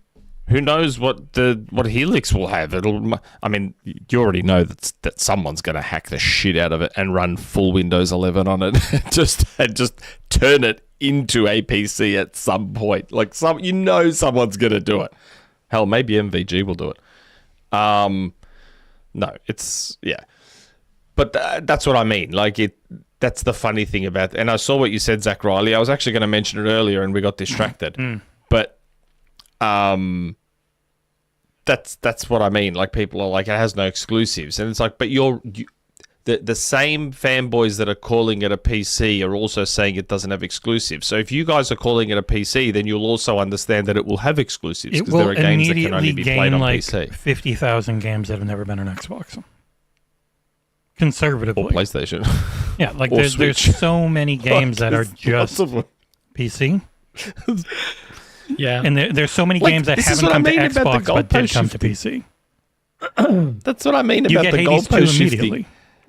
You guys are all so preoccupied with just trying to shit on Xbox, right? Oh, now nobody cares about PC exclusives. Let's be real. Okay, you can go. Like you're all so preoccupied with tying yourselves in knots to shit on Xbox that you just end up tripping over your own feet. 1 minute it's a PC, next minute it's a console. Oh no, it's a PC because it can play PC games. Oh, but it's a PC. Oh, but this isn't a console. It can't be a console because it won't play your PC games. But then this plays your PC games. Oh yeah, but it doesn't have why does it bother you so much? That's ultimately the real question. I'm not too sure why it bothers you as much as it does. You know why. Yeah, but there's nothing to fear from this box. It's not going to outsell the PlayStation 6. It's not fear. It's not going to outsell the PlayStation 6. It's not going to outsell the Switch 2. Their group B, my group attacks their group. Nothing else actually matters. It's just about I picked up a flag that says A, you picked up a flag that says B, and now we must fight to the death through words. It's all very silly. I know. It's just like they have nothing to fear from this box. So I'm not. Go on. No, well, go. No, I was going to say, like, the other big takeaway is that all of the people that make these things in the industry, every single person I chat to thinks that the argument about all of this is so fucking dumb. Like, they laugh at it. It is a laughable point. Console war. from Zach at Extra Fabulous Comics, which is very funny. I recommend reading it. Just pick up a flag that says Team A. The other guys get a flag that says Team B and says, hey. And you're just like, wow, fuck that guy. Oh, yeah. Fuck that guy. Fuck that guy.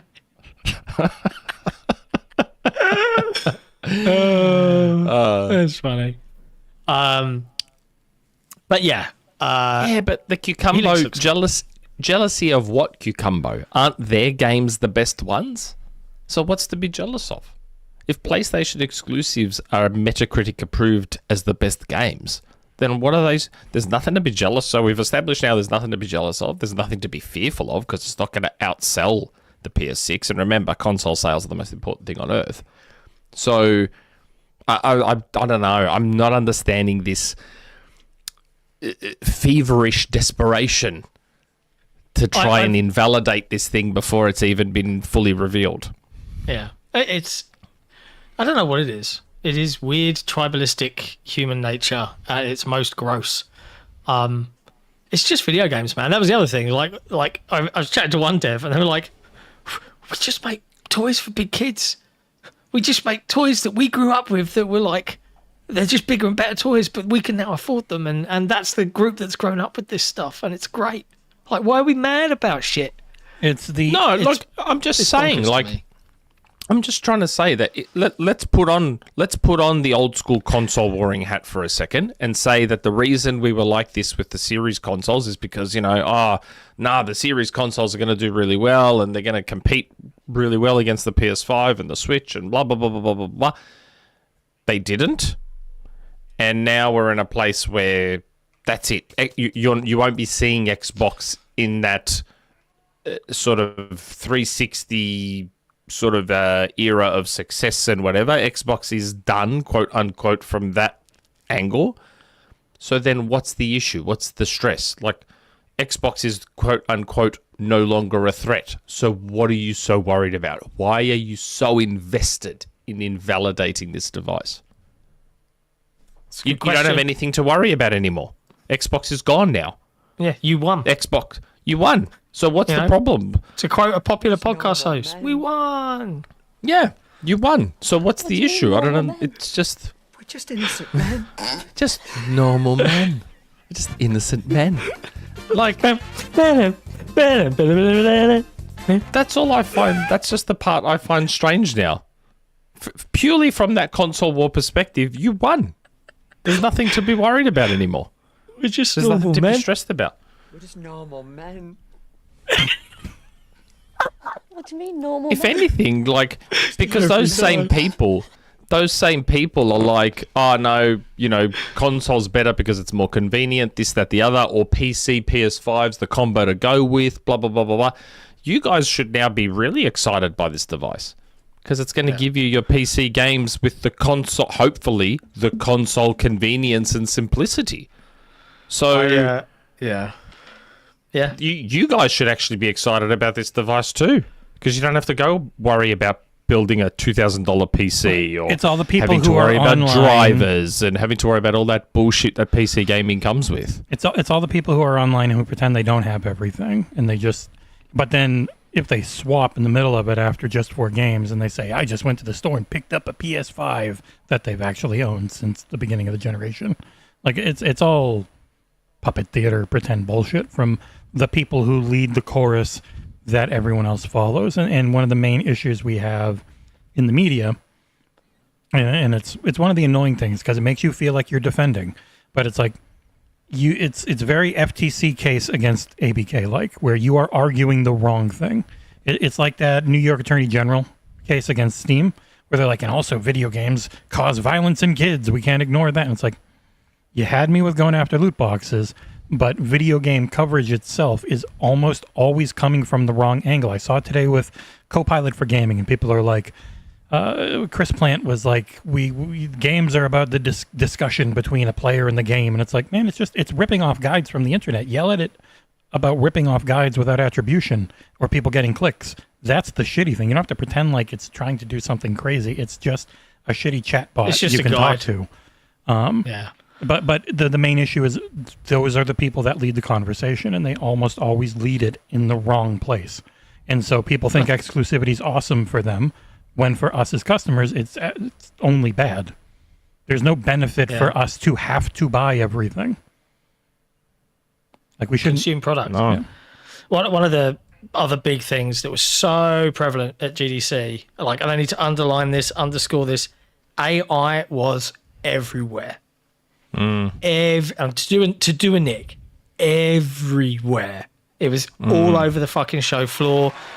Come and check this, AI that, dev tools, These are the execs. optimization, Here's blah, blah, money. blah, blah, blah. AI. And I'm just, anyone that thinks that it's going to go away, it ain't going to go away. Well, how long did Web3 last, even though NFTs and the blockchain never amounted to anything? And the difference here with all of that stuff was there are, for developers, genuinely cool things that some AI can do and machine learning can enable for iteration and quality assurance and stuff like that are effectively, I view it as I'm not a developer, it's Kevin S.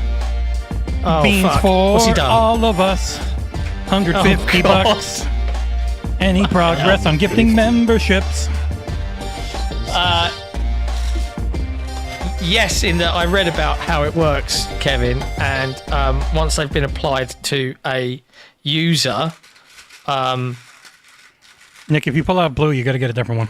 I think you can just Black. give them the coupon. I've got a green one today. I got This is going to be burnt red. rubber or licorice. Yeah, I am pomegranate or old bandage. So old bandage. 3, Little bean. 2.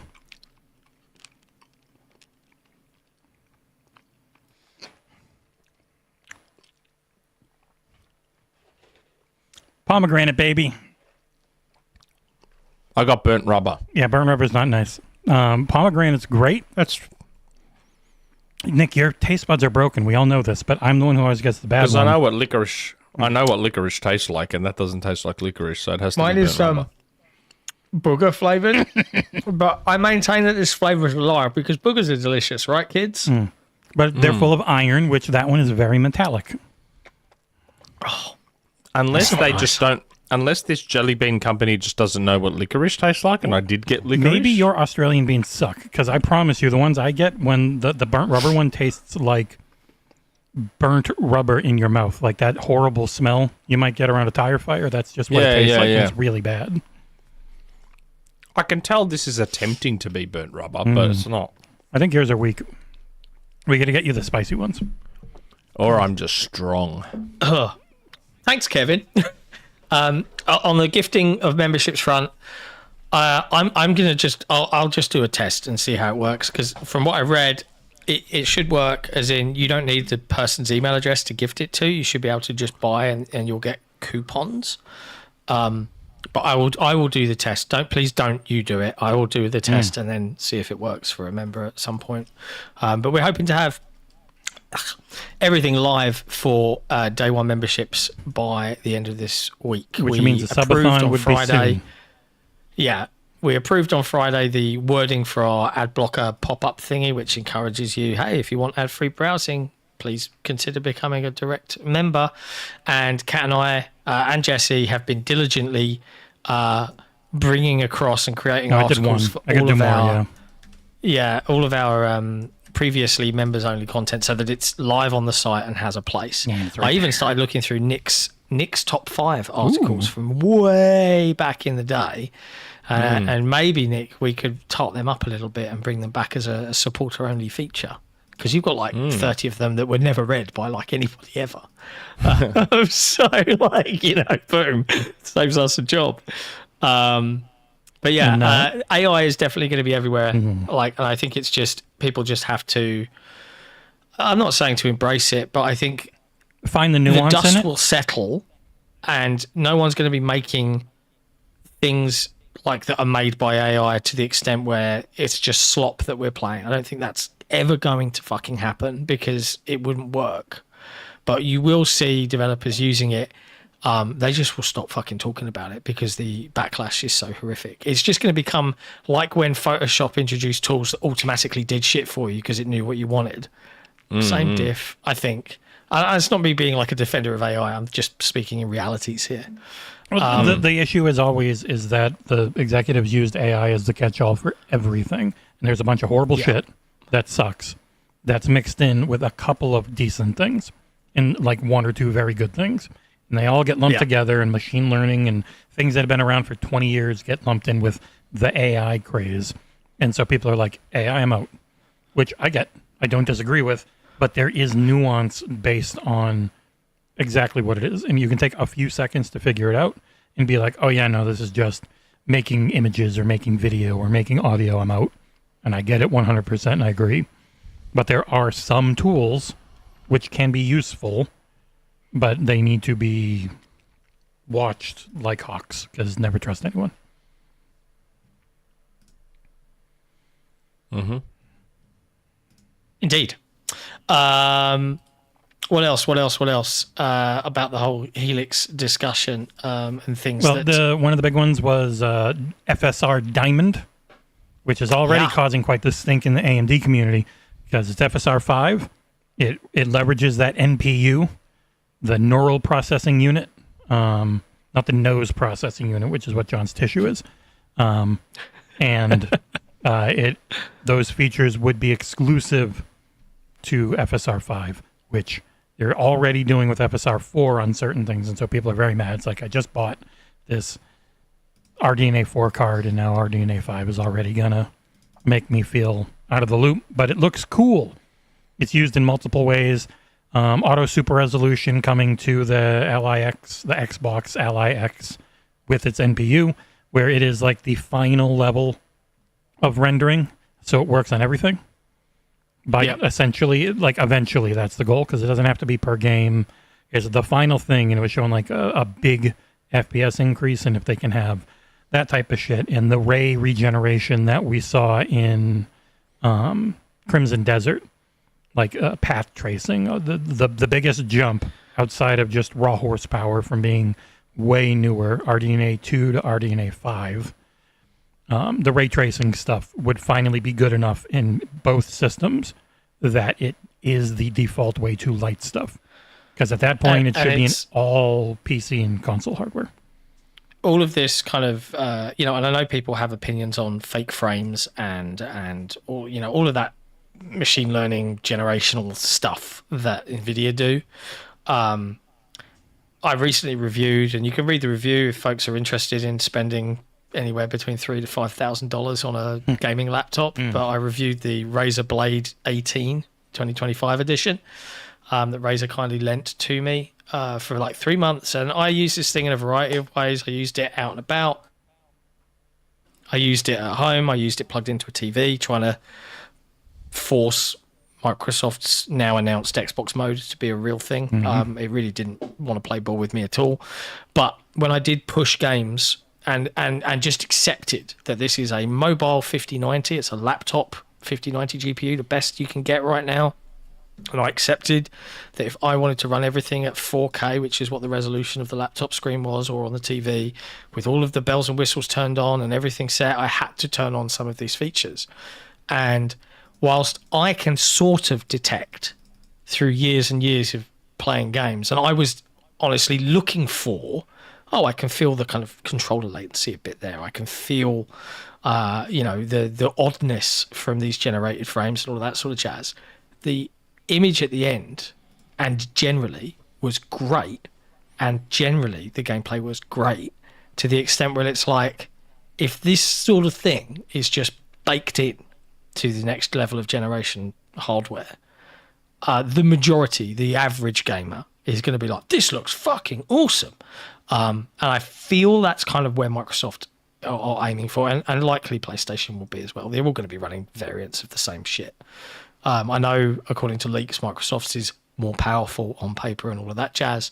But with all of these companies looking to also maximize where people play in terms of producing their own handhelds, as well as having, actual machines sitting under TVs or under desks, these tools are just going to come into play more and more to make things great on a myriad of spectrums. And that's not a bad thing.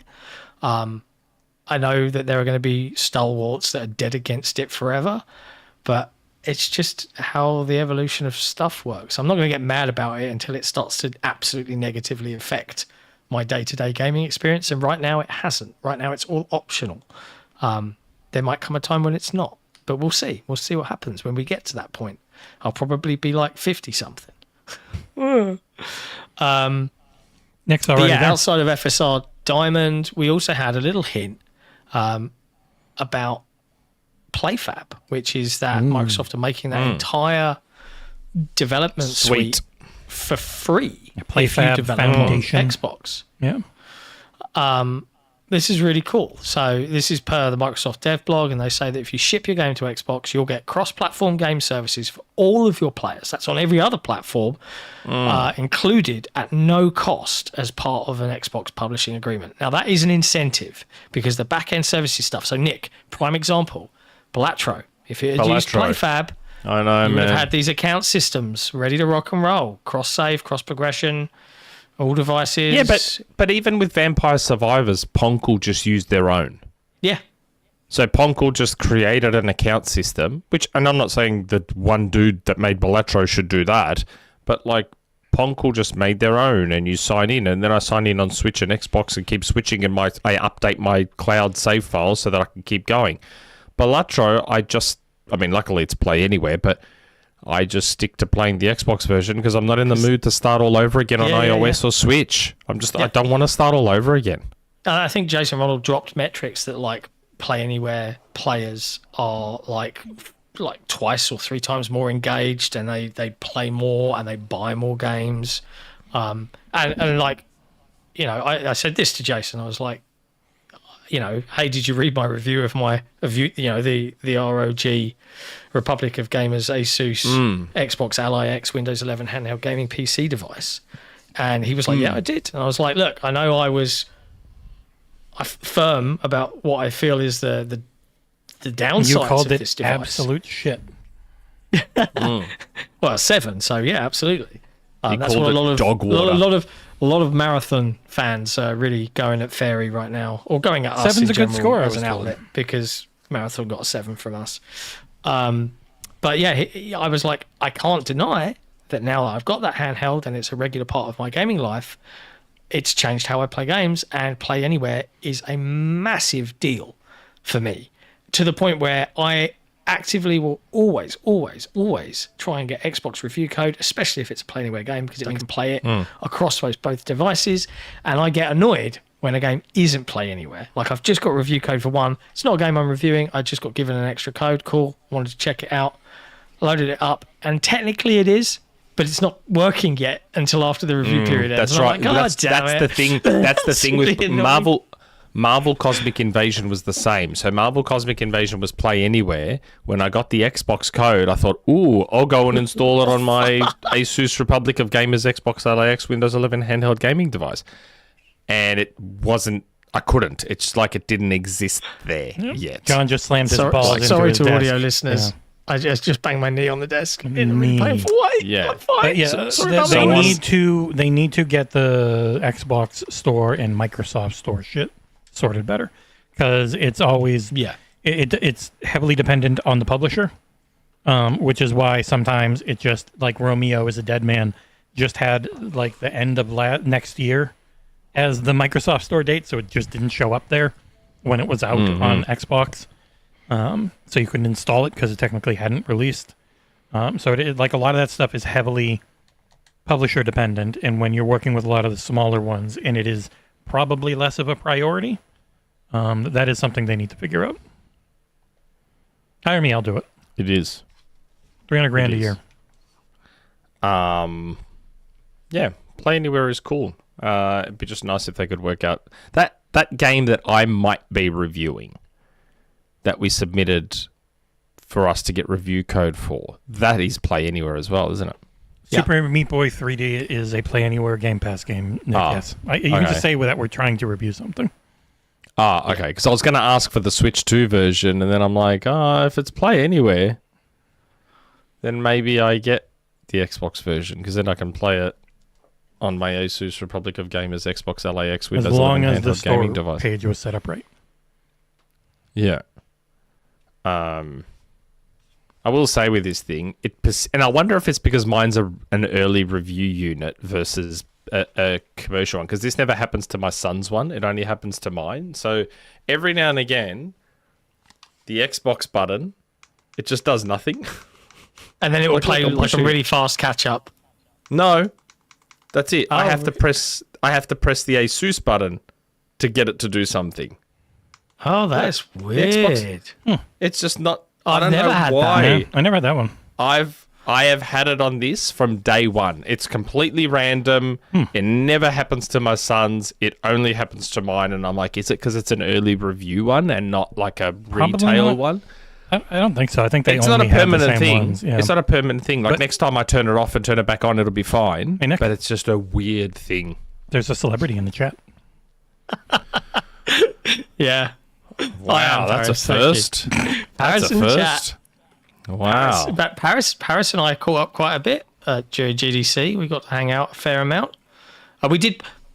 I can say this because he said he acknowledged this conversation on Twitter. Larry Herb hurt my feelings a little bit. We bumped into Larry outside the Xbox Play Anywhere thing, and he replied on Twitter like, "Good to see you, Destin and Paris." And I was like, "Oh, Really weird.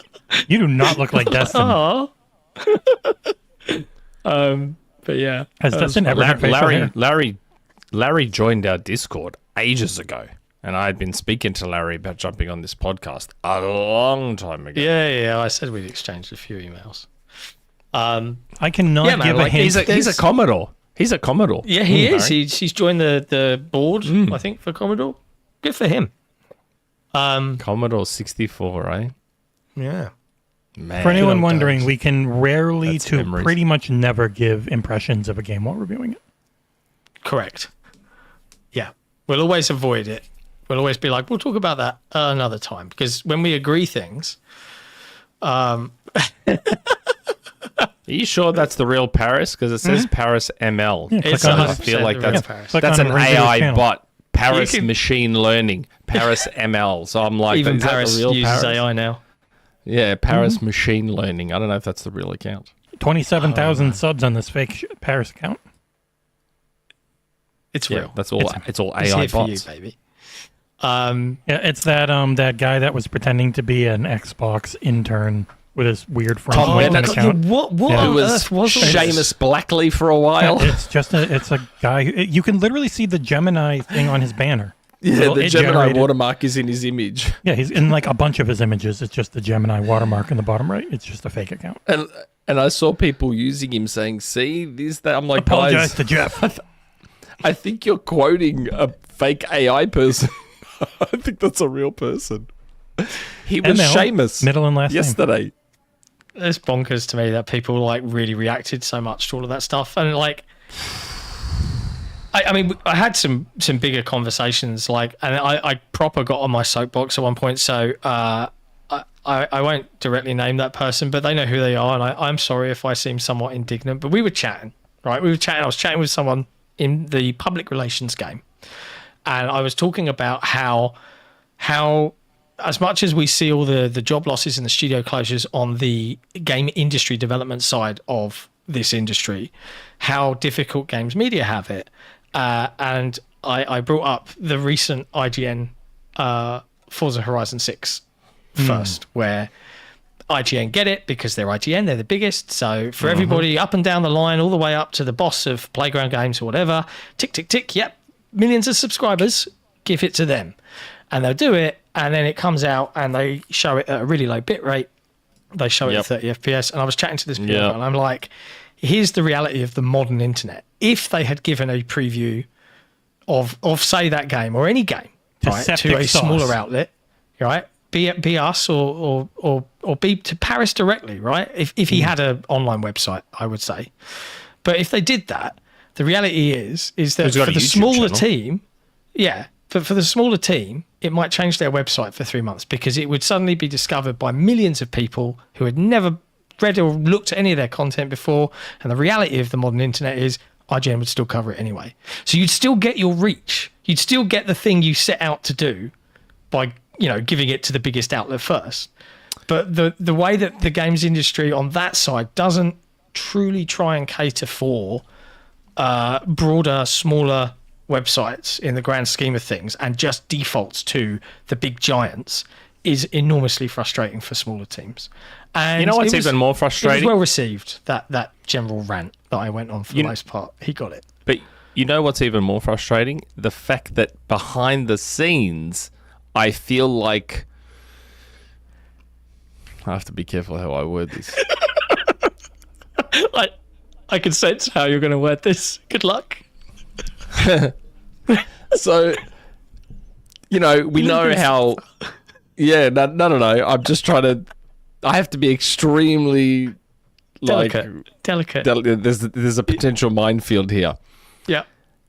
In a lot of cases with this kind of thing, right, I feel like they are probably begrudgingly doing it. So if we talk about these IGN first, if we talk about Jeff Keighley getting the Series X reveal, if we talk about some other outlet getting something else, I feel like in some cases they might be doing it begrudgingly. So not because they necessarily want to, but because they feel they have to. Yeah, maybe. Because like you said, IGN's the biggest, Jeff Keighley's the biggest, the Game Awards are the biggest, this. He wasn't that tall. So I feel like they're doing it more so because they feel they have to, more so than they want to. Yeah. I just, for me, it's a kind of self-fulfilling prophecy a little bit. Like, yes.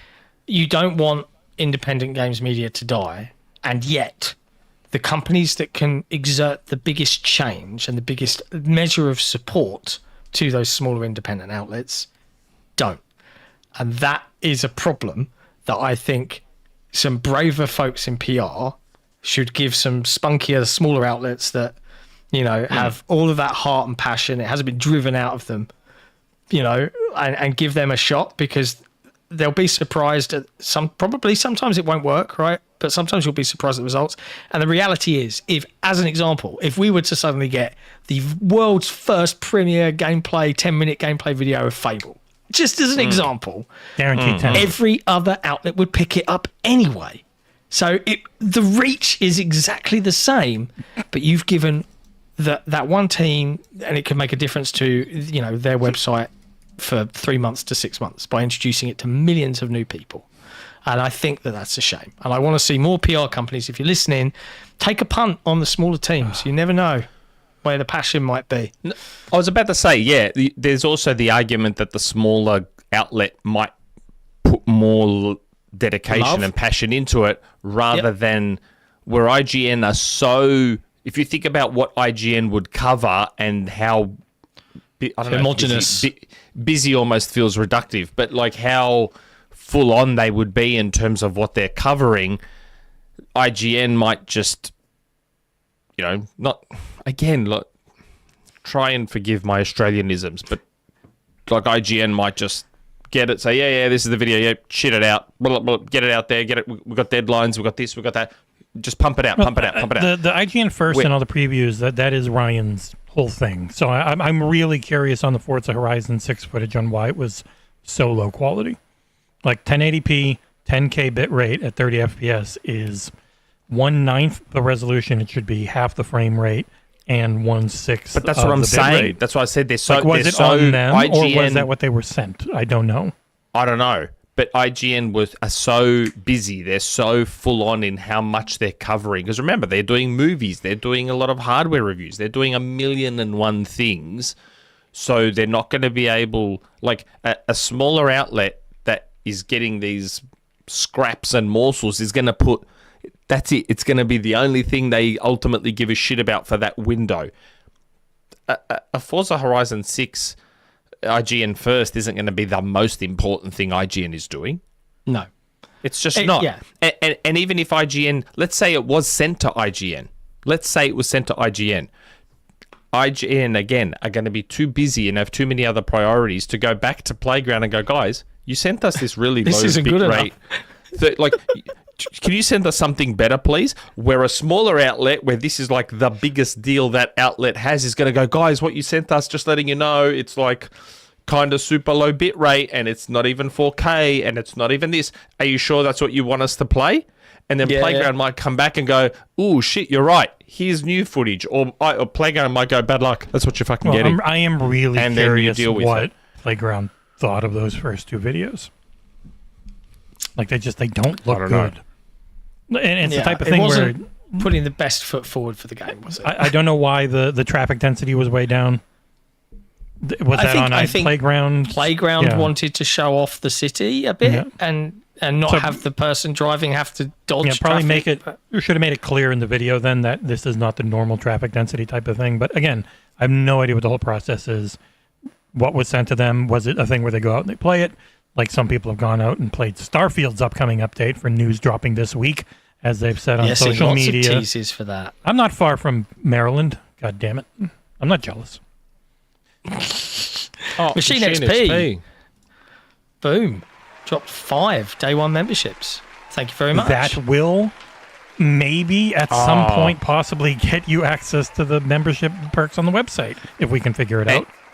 And yeah, sorry, YouTube are Machine really XP, a pain in the butt. you had a super chat earlier too. Was anyone else shook when finding out Xbox was having some talks at GDC? I could have sworn Xbox was dead. I mean, most of the gaming industry based on how they responded to him. I will say it was very annoying watching a lot of people who kept asking questions that were answered at GDC, at least what the goals are. Like I saw people saying, well, how are these going to work? How are they going to have their different versions? Like, well, they have the unified GDK. They talked about that. How is it going to work? I don't know. All that type of stuff. But like you're asking the questions that were answered. You could have just read the blog post and stuff, but hardly anyone did. I know, like, there are people assuming that Project Helix is something that's going to come out to retail in 2027. Does anyone else like look at this when they say that alpha dev kits are going out early 2027? That this is really kind of being a 2028 play? When did the dev kits for series go out? Early 2020. Same year it came out. That's true. I suppose. Very isn't nice. it? Switch 2 dev kits have gone out post-release. Yeah. The reality is RDNA 5 is not actually ready to be made in mass until the end of second half of 2027 has been the goal for RDNA 5 architecture for years. So it never could come out before 20. So that's why when everyone, like, there was someone in our Discord constantly saying it's coming out 2026. And we have a friend who might work at a company that we've been talking about a lot today who loves clowning on that person because they're so fucking wrong about everything. It was never coming out this year. Thank you, Tiberius Monk. Congratulations. Monk. SJ Dub on the gift SJ Dub membership. got it. Everyone's been so generous in the chat today. It's a SJ normal, Dub still normal time. he still needs to send me more Pokemon cards from the EX set. I'm still waiting on more Pokemon cards from the And EX. yeah, 99 can ask, someone did hack the launch version of the Another Xbox One. You do have to solder it. Another and one it's from Tiberius Monk. Solace FRR. Congratulations for Tiberius. I mean, can I just, like, I know we do this a lot, but I just want to shout out how fabulous this community is, by the way. Like, You're welcome. I go into the Discord and it's always really passionate, really driven, really context filled, reasonable conversation for the most part. And you guys make having this community an absolute pleasure. Like, it just can't be denied. It was so nice to be able to pop in and just read everything. It was also nice being on the US side, the West Coast, and being awake at the time when all those other people were awake, and like being able to chat and read through things and not play catch up in the morning. And John, now you see guys why rock. I feel very validated. Thank you, John, because I had to fight you on how we moderated things early on. Yeah. My opinion of Just let everyone hey, talk. we'll just let everyone throw shit, and Jesse's like, no. That So forces you away. thank Jesse. Look at Resetera. That forces away the people that are actually smart and nice, and then you're just left with almost nothing but shitheads. Yep, exactly right. Shithead, bro. Now, Paris Helix is going to launch with thousands of Helix / PC only launch titles. thousands Thousands of them. scheduled out, Thousands. exclusive. Tens of thousands. Mate. Where else can you play all of Steam's disgusting Hitler porn? And I'm not making that up. There's like freaking that's 20 true. of them. Is that going to be playable on the Xbox? It should be. You know, I literally just attached a new game to my Steam account while the show was on earlier. A game called Tiny Crate. I believe that's Steam only. Bang. Wow. Helix exclusive. Tiny crate. Boom. Get it while you can. It's free. It's totally free on your Steam/Helix Xbox. See what I mean? Exclusives right. out the arse. I want to get this thing exclusive. rolling. Nick, there's another element of Mr. Jason Ronald's keynote that you were particularly excited about. Particularly Backwards. Yes. hyped Name the about. show after it. Backwards compatibility. I'm very curious. Now, I will say up front that I was badgering Jason Ronald via DM. Oh, that guy's back. He's got another account, the Yeah. files. I was badgering Jason for a couple of reasons. One, to see if he'd jump on the show for us for I said to him, just jump on for 10 or 15 minutes. Xbox PR likes us now. We're all good. They didn't even ask us to run questions for them, for Phil by them. So I'm like, It's fine. Just we're sweet. do you Just jump wanna on know- for 10, just 15 jump minutes. on. No one's going to get in trouble. The only other message from the files was grown men begging for money in games. This is really embarrassing, guys. FFS. That was back when he was talking about you. He only had a timeout okay. then. Now, goodbye. Speedy. Speedy being in charge. And then I was trying to get out of Jason about this BC stuff. And he's like, no. I'm like, don't you trust me? No. And then I posted that James Franco gif where he's like, outraged. I'm like, you don't trust me? What? But yes, while we don't have the details, the rumors are floating around that Microsoft is working on bringing your entire backwards compatible library to PC, which is great for people who have Asus Republic of Gamers, Xbox LAX, Windows 11 handheld gaming PC devices. And Absolutely. it is something that Jez had talked about a while ago.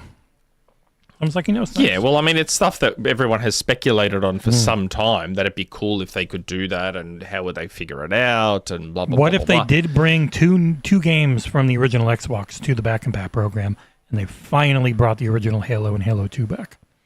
Like they promised when they were... Like they announced they Yep. were going to? And they never did. Yeah, I can't believe that. The original announcement had Halo 1 and 2 in there as coming to backwards compatibility, and then they just never did. And I know everyone's like, Master Chief Collection. It would be nice to have But the original, so. Halo 3 is backwards compatible. Reach is back. All the other Halo games are backwards compatible. So that argument for me disappears. For Zach, thoughts on the new ways to play it for BC from Zach XS with the £2. Yes. That if they could get Halo 5 on PC, it'd be the first time. Yeah. Via this. That'd be Oh, nice. yeah. Oh, yeah, that's right. Look, I hope it's not... I personally hope it's not just all your backwards compatible games on PC, as great as that is.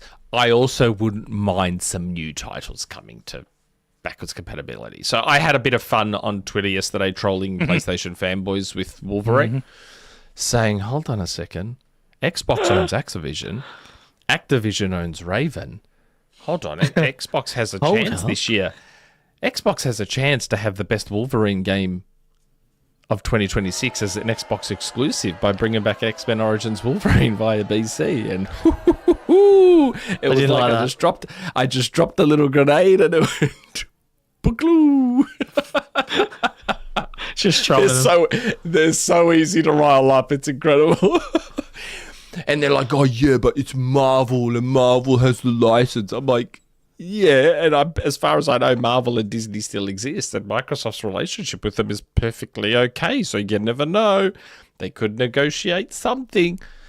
Oh my God, it was so funny. But seriously, what I wouldn't give to have those Activision Marvel games go BC, it would be... Because I own Ultimate Alliance digitally. So I'd love to just have it appear one day as a backwards compatible game. I've got X-Men Origins Wolverine on disc. While we're talking about this, something that was brought up, and I believe Windows Central has reported on this, while we're talking about BC, Yeah, I did ping the guys while I was away because a member of the community reached out to me and was like, "Hey, have you seen this? You should do a write-up on it." So I pinged it all, and I don't think anybody got around to it. But it would be nice to do because... So there's a website called Xbox Game Preservation, I believe that's the name of it. Yep. Yes, Xbox Game Preservation. It's this entire database of BC games and stuff. It's really cool how it's been set up, and you can vote for the games that you want to be BC. And there's like an entire leaderboard. I believe Jet Set Radio Future is winning. It's the highest voted game to go BC. Again, it's another one of those weird, surprising ones. Sega still exists. The developer's still around. So I wonder if Jet Set... Yes, there is. There's licensing around music. There's licensing around all sorts. And that's the thing. The licensing issues with BC games can go into very, very minute... that's the Activision problem. Details you wouldn't think of. Like stuff like, oh, yeah, there was a poster in the background in the game, and that was a real poster for a real thing, and you need the licensing rights to... Like, you can get into some of the weirdest... Wrestler tattoos, nitty-gritty things, and like player tattoos and stuff when sports and whatnot can be licensing issues. Nick, it's interesting because I had a brief email exchange with the chap that built this, a nice bloke named Ryan, and he actually shared, because I was like, hey, can you give me some bits and pieces, some quotes, like why did you do this? Like, how do you feel now you've seen this like enormous response from the community? And he said on the why, Xbox has done remarkable work preserving gaming history through backwards compatibility. With a background in analytics, I started wondering what it would look like if the community could demand for older games and could be measured instead of just discussed, which I think is really cool to look at in real time in terms of votes on a page, right? With the response, he said that the response has been incredible. You never really know if people will care enough to participate in an unofficial fan project, but the engagement has been overwhelmingly positive. One of the best parts has been reading stories from Xbox fans reminiscing about moments like playing games like Blood Wake or Metal Arms with their siblings and how much those games mean to them. And he has given me some statistics, if you want them, that were accurate as of Wednesday. I appreciate that was 4 days ago, so these have probably all gone up. But I think the website had only been live for a couple of days at this point. And as of Wednesday, there are over 6,800 votes cast. 51% of votes were for original Xbox titles. 49% were for 360 titles. Publishers are represented by votes. Activision at the top, 12%. Electronic Arts, 11%. Microsoft Game Studios, 8%. Vivendi, Sierra, and Blizzard were at 7%, and other smaller publishers took up 5%. Yeah, there's lots in there. Like I'm looking at the leaderboard now. So one of the games that I most want to go backwards compatible, which is Sonic and Sega All Stars Racing, was in the top 10. It's now 12th, which is a shame. Because I always found it weird that the second one is BC, but the first one isn't. I always found that a little bit odd. As you'd expect, Dead or Alive Extreme and Dead or Alive Extreme Beach Volleyball is there. All the Activision Spider-Man games, Simpsons games. It's just about everything you'd expect. Marvel Ultimate Alliance, strangely, I'm looking through and I can't see it there. Come on, guys, what are you doing? Dun, dun. Halo Combat Evolved is number 56. I wish I had bought... Yeah, I mean, it is... Marvel Ultimate Alliance is number 41 on the list. I wish I had bought those. Oh, did I miss it? They never put the 40. It's 40. Xbox One and PS4 versions on sale. I wish they had. Mortal Kombat Shaolin Monks. Oh, it's number 70. Come on, guys. Let's get that up. Let's get Mortal Kombat Shaolin Monks into the top 10. That needs to be in the top 10. It's funny that I'm going through this list of games, and so many of them theoretically should not have any licensing issues. You know why Sonic could? You could be Banjo and Kazooie on Xbox, and you could be me avatars on Wii. That could literally be the thing. Yeah, maybe. You never know. Obviously, Microsoft owns the one for them. Maybe. It was your 360 avatar in Banjo and Kazooie. You'd think they'd be able to, but then who knows? Maybe there's music. please go to the website and give them a look. It's a cool website. They've set it up well. As far as I can tell, What is the website? It is www.xboxgamepreservation.com. Link is in the right chat. now. Sign in is only with Google at the moment, which is it'd be cool if they had that Xbox account integration. Like Do you know True what? Achievements has. Like True Achievements Well, there's has. a reason. As far as I know, only True Achievements have it in the way that they have it because it was built back then, and all the documentation just kind of doesn't exist anymore. Oh, really? And even if we wanted to emulate it, which we did, we don't have the access that they do anymore because there's no one on the team to build You're it. going to have to I do wonder seduce if the at some owner point of it'll True break. Achievements and get him to give it to you. Yeah, I don't think it's in his business interest to do so. That's why you got to seduce just him being and real. trick him out of it. Yeah. Okay. Yeah. But it's very cool. How cool- I love seeing it projects is. like that. I'm voting for Alien it'd be- Breed 2. I don't know what that is. Yeah, I just. Oh, why God, is the Alan Wake there? The Alias game, one of the worst games ever made. Yeah, That'd be fun. Why is what's its face there? Alan Wake. Alan Wake is BC. Maybe they delisted it. Oh, it says already BC. Oh, right. So they have an. Oh, okay, they have already. Yeah, they BC just grabbed tags. everything. Okay. That's why it's just Yeah, buy yeah. and not sign in to vote.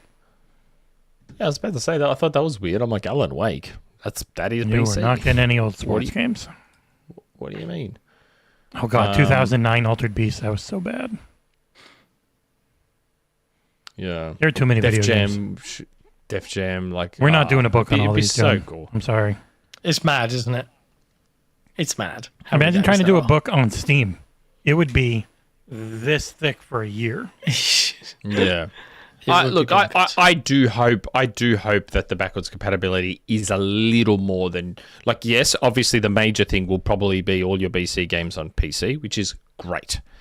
But it'd be nice if we could just get some new titles into the program as an add-on too, and said, hey, by the way, thanks to buying Activision and working out licensing agreements, we're also adding this selection of 10, 15, 20 new titles. I think that would be extremely cool if they could pull that off. I think it would be nice. Yeah. Now, But we'll see how we go. speaking of things that we were existed at one point in time and then became unavailable, another little thing went unavailable this week, as spotted by GameDeveloper.com and Chris Kerr, the senior news editor there. The entirety of the Xbox Wire post for "This is an Xbox" and that marketing campaign mysteriously has vanished. Like, come on, Xbox. Like, really? Did it hurt that much? You deleted the whole campaign from existence? Like, I mean, I'll say the same thing about the campaign that I said back then. I didn't agree with it and I didn't like it, but I understood it. yeah. And I think we agreed it was too early. Given what they had said about their direction, given everything that it appeared was happening, I understood the campaign. It made sense from that perspective. But I never liked the campaign. I totally got why it was a thing. If I can sort of separate the two things. I personally didn't like the idea of it. Yeah. But I got it. So some people are like, oh, does that mean... I don't think this means anything. I just think they're acknowledging that the campaign was a bit of a disaster, so they're getting rid of it. I still don't think anything is changing in terms of why that campaign existed. Like the impetus for why that campaign was even thought up. I don't think that's going away. Like... The whole "this is an Xbox, play everything everywhere, every screen is an Xbox," that's still pretty much the ethos as far as I know. They're just not going to put it into a silly ad campaign. So nothing has actually changed. They've just, I think as well as, that marketing Go on. campaign devalued the console too much. is what they realized, which is what a lot of us worried about. Because the console wasn't in the place yet for everything to be an Xbox. Like, it had to be very clear, and I think Asha immediately coming in, probably coached by Phil and some others, we really care about the console. Because the last few years were the exact opposite of, we know you're going to be there on the console. And then fewer people probably were than they thought. Yeah. And I think as part of the whole pushing Sarah under the bus thing, they thought, you know what, let's get rid of the ad campaign with her. Who pushed I mean, under it the really bus? doesn't paint a great picture, does it? See that, Sarah? Let's just delete that thing you did. Like, Yeah. Well, that's what I mean. It's all part of that package, you know? It's like, hey, we've got her out there alone on that buoy out in the ocean. Let's just chuck out everything that was tied to her and attributed to her. Again, you all know my thoughts on that, but yeah. yes, yeah.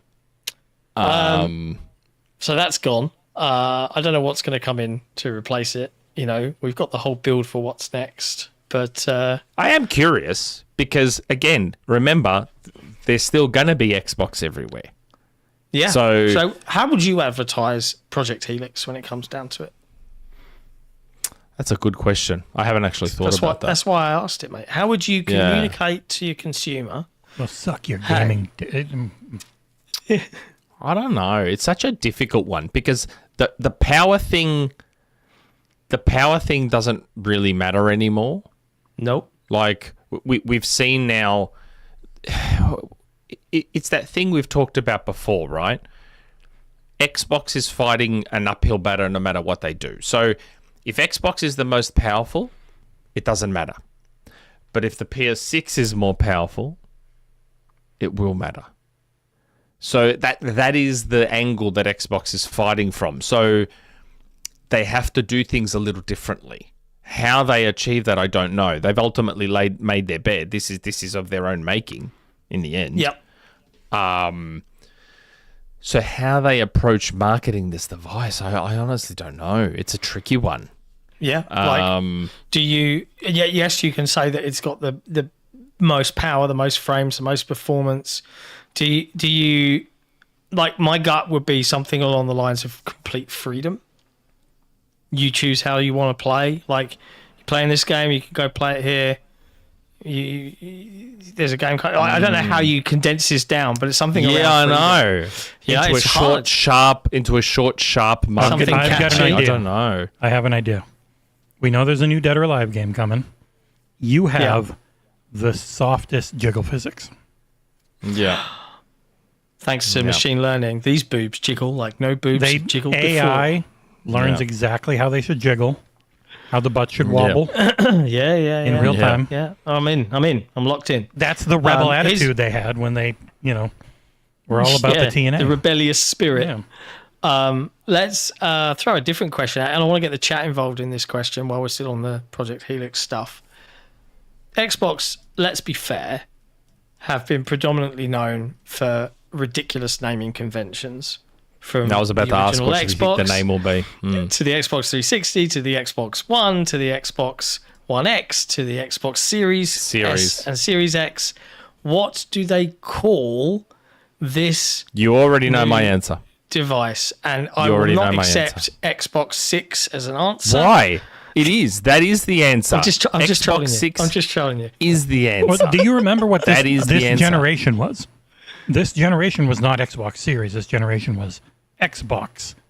And this is the Series S and X and it's always just going to be Xbox moving forward, which no one did. right. Everyone Do you just called it remember what I Xbox said? Series. Yeah. Do you remember what I said about how dumb Series was? Because I'm like, they're not going to even use Series properly the way you're supposed to use it. And there's not going to be enough Xboxes going forward to justify Series. They should have, somehow they have another chance to get their naming right. And you know they're going to fuck it up. As I've said, the Xbox One 7. X, the One X will always be an opportunity because I would argue the One X is the fourth Xbox. I know it's the quote unquote refresh, but people don't realize how important the Xbox One X is to Xbox from a technological perspective. The Xbox One X was so Such a solid pivotal, console. so pivotal in Microsoft discovering how BC can happen without being tied down to... So remember, part of how they achieved backwards compatibility was to actually have bits of the 360 APU, CPU, whatever, inside the silicon of the Xbox One. That is how they made 360 BC happen. The Xbox One X helped them discover how they could break free of that. So the Xbox One X was this beautiful console that allowed them to go, hey, shit, we can have BC without being tied down by having actual 360 foundations in our hardware, and we can enhance these games, and we can have them running at 4K, and we can have them doing all the Xbox One X was such an important console for them that I think it's more than justified that it should be considered the fourth Xbox. Okay, I get the argument. Yeah. I get the argument, right? And I understand why you like Xbox 6, and in many ways, from a pure apples to oranges, like, hey, if you're going to compare it to your competitor, it's right there neck and neck. It hasn't got a stupid name. Yeah, that's right. Totally get it. But let's all be clear and fair and honest and acknowledge what we know to be true, which is that Microsoft are not going to do that sensible choice. Yes, because they're stupid. Right? Yes. So, if we're going to have to pick a stupid word to follow the Xbox console, and I want chat to get involved here, just call it Helix. The new... And just call it Helix. No, you know what it should be, as they are going to have the Steam storefront, which has most of its games at release being of the adult variety, the triple Xbox. Ooh. Okay. If you're not going to call it Xbox 6, which makes the most sense, because then it takes care of your name going forward forever. Xbox 7, Xbox 8, and you align with Sony, so you don't have that inferiority complex which inspired the name 360 to begin with. So you don't think Slotbox 365 is... Yeah, well, that's the perfect name, but they can't do that one. Super chat. Satya won't like that name. Just call it Helix then. If you're not going to call it 6, then just call it Helix, and it's done. You didn't call it Anaconda Claw or Durango 117 in the super chat. Make the Series S successor or the handheld the Xbox Helix, and the Series X successor the double Helix. Mr. Matty Play suggested Xbox Renegade. I don't like that. That Renegade spirit. Yeah, I don't like that. The name Xbox U. I've seen I think Ryan McCaffrey and IGN did a poll, and they had some like the Xbox Duo, but Duo only implies 2, and or is it the dual modes of PC and console? Xbox Fusion. Nah. Helix actually is a pretty cool roll off the tongue name. Just call it Helix if you're not going to call it 6. I don't know. Any other name, I reckon, will end up being dumb. Xbox One again. No, one, but the number. And put the again. Xbox One again. The one device you need. Beta tested in the future again. Every bit of marketing has the word again at the end of it. Just pull them out from storage, boys. Use those. They'll be fine. And just add again. Jump in again. I like some of these. The Xbox Evo. I think Anorexia might be on the money here. Xbox Infinity. The infinite symbol. Nope. With the infinite symbol, you can twist that helix into that infinity symbol. Helix makes sense given what the console is and what it's doing. Helix just makes sense. For what Nick would want, it's the Xbox, and then you just have a picture of a lady under a bus to represent what they did this era. Yeah, that's right. Xbox Origins. Xbox Origins. Xbox Rise. Every dumb fucking name. Helix is the only thing that makes sense if they're not going to go with 6. Xbox Half-Life 3. Okay. Million seller. Be able to play Call it. it Xbox Dead. Just call it Xbox Dead. They'd get all that SEO straight in. John Romero's Xbox Atana. John Carpenter's. Xbox Commando. Okay. That's fun. We should probably do like a big poll for that and collect all the votes and see what wins. Xbox Ultimate Alliance. Xbox Origins Wolverine. You just get really silly with this. Xbox Amo. Xboximo. Yeah. You need the echo voice, Jesse. Xboximo. Xboximo versus the army of Zin. Xboximo versus the army of Zin. Yes. Oh, shit. Anyways, Let's be real. We all know what they're going to call it. We all know what they're going to call it. It's just going to be called Copilot. the Xbox Copilot Slotbox It's just 365. not even Xbox. Not even. It's just going to be called Copilot. It's Copilot. That's it. That's what they're going to call it. It'll be the woke box, and it'll be Copilot for gaming, GAY. Yeah. Oh my god. God. Oh shit. I love it. I'm loving all of these. All of these names are so stupid. Good luck, Microsoft. I look forward to seeing what your marketing team come up with. They don't need to. The answer is there. That's They what's so won't- they stupid won't- about it. They won't take it. I saw someone in the chat say, "Be like, no, go God. one number higher than Yeah, that's right. PlayStation. That's It's Xbox forever, 7. always one better." That So is the Xbox 7. That's the PlayStation OT on Resetera. They were behind the Xbox OT, and they just jumped a bunch of numbers up. Super chat. Well, yeah. I mean, there was no Windows 9. There was no iPhone 9. They just went straight to 10. Yeah. Just go Xbox 7. So see, we're better. Xbox 7. Bad luck. Codbox. What are you going to do about it? I'd love to see it. Like, the reactions would be so fucking funny. Because you would get some dummies that the marketing trick would work and be like, well, 7's better than 6. Oh, yes, Right? sunny side No. up. Yes, sunny side up. Xbox 6-7. Oh, Xbox 6-7. Instant hit with the kids. Honestly, I do that to my stepson sometimes. I'm just like, he'll be like, and he'll just look at me and I'll be like, It's the and he'll worst. just, oh, stop it. He gets really mad. I don't know why. Do super chats. I don't even know what it means. Worst. Machine XP with the super chat. Xbox One 365 Series XX. Yeah, it probably will be. Thiz Viper, Dream Xbox Guy or Xbox Requiem. Wow. Oh God, Dream Xbox Guy. Actually, yeah, just call it Xbox Dreamcast. I don't know. Just Channel Sega. Just Channel Sega.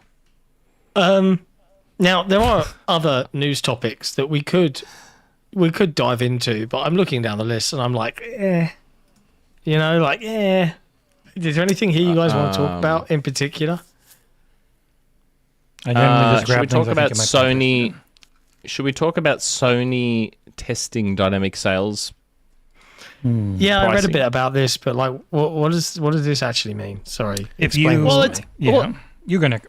It's funny. So at first I just thought it was basically what Xbox had, and I tweeted about it. I'm like, isn't this just like the For You thing that Xbox has? Xbox has been doing this for years, where they'd have a targeted, specific discount supposedly for you. Like I see it all the time, and that's what I thought this was. So I was like, what's the A little big more deal? nefarious. Like yeah, apparently this is, from what I've been told, even by PlayStation fans, that this is a little shiftier than that. This is like actual different. So apparently, and again, I haven't read the articles in great depth. This is coming from even a PlayStation fan who reached out to me to explain it to me. So apparently, there's this. Now again, I know it sounds nefarious on the surface what I'm about to say, but as an Australian who has been dealing with shifty companies that have been doing this to us for like 30 years, it seems normal to me. So in Australia, for example, we complain a lot about our telecommunications companies because there's such a focus on bringing in new customers and sort of neglecting your existing customers. So, you know, in Australia, we're always complaining, oh, I've been a customer with you for 30 years. Why don't I get a good deal? Why is it only a good deal for new customers? That's just very normal here. I'm not saying it's a good thing, but it's normal. So what PlayStation is apparently doing is closer to that. So if you're a low spender, they're doing discounts to try and entice you to like the price for you is a bit lower to try and entice you to spend. But if you're a high spend customer, you either don't get a discount or you get a lower discount because they know you're spending anyway. So it's a similar thing to wanting to attract newer people to spend more while neglecting the high spenders rather than treating the high spenders as loyal customers and giving them a higher discount. So again, it's on the surface, it sounds far more nefarious, and it kind of is. But just as someone who lives in a market that has been dealing with that from big companies for decades, that just sounds kind of normal. But it is a little bit shittier than what Xbox is doing, and I thought it was just what Xbox was doing. So if that's the case, if it is like that, then I understand the outrage about it. Because it is. It's almost like you're punishing your most loyal high spend customers. Yeesh. Do you know what I mean? It's almost like you're punishing them. It's like, well, you spend so much money with us. That means that we've got you. We've got you by the balls. You're just going to keep spending with us. So why give you a discount? We can get maximum money out of you. Yeah, we can get maximum money out of you. But this dude over here that hardly ever spends, we want him to become like you. So we're going to give him higher discounts to get him in the door. That is some bullshit. That is. It is, but again, for me, it's I'm used to that. It's normal here. I don't know how it is in the UK. I don't know how it is in the US, but here that's quite normal. It's still shitty, but it's normal. So, again, I didn't read the articles to know exactly how it worked. That's just how it was explained to me by a PlayStation fan. This didn't come from some, like, Xbox dude that was, like, trolling or whatever. That came from a PlayStation fan that was explaining it to me because I obviously misunderstood it as just being what Xbox already does. For you, specific for you discounts, which are fine, like, whatever. So... yeah, if that's the case, it'll be interesting to see what Sony's feedback tells them. Like, do they get a whole bunch of new high-spend customers as a result of this? And if they do, well, fuck, guess what? It'll be here to stay. They're just going to keep doing it. It's what you can do when you're the market leader, right? You can, that's right. You can get away with whatever. That's why this is it's funny, Xbox's fault. But it's funny, though, because I saw that Sony is being sued in the UK for their monopoly on their digital store, and I'm like, why are only Sony being sued then? Why aren't Nintendo part of this lawsuit? Because you can buy digital codes from others. You cannot buy digital codes from Sony. You can only buy currency for their store. Oh, I thought it was about their store on their console. No, it's about the fact that you cannot buy a digital game from anywhere except for Sony store. You cannot get a code. If you ever get sold a digital code for a PlayStation 5 game, it's because someone snapped a review code from a publisher. And that publisher knows what that code is. And that's why a lot of times you'll see publishers buy their code back and then ban the person that sold it. Yeah. Because they can tell who they've sent it to. So yeah. Don't be a dick. So that's what that is. Because I just at first I read it as Sony's being sued for having a monopoly on their own store on their console, and I'm like, So why aren't Nintendo being sued for that, and why aren't Microsoft being sued for that? Why is There's it just no Sony? other market. It is you can only buy PlayStation bucks. You cannot buy a code for a game directly. So there's no loaded G2A, Green Man. Xbox, Amazon Steam, even. Yeah. None of them can sell you a game. There you go. Interesting. Okay, well, that makes a little more sense then.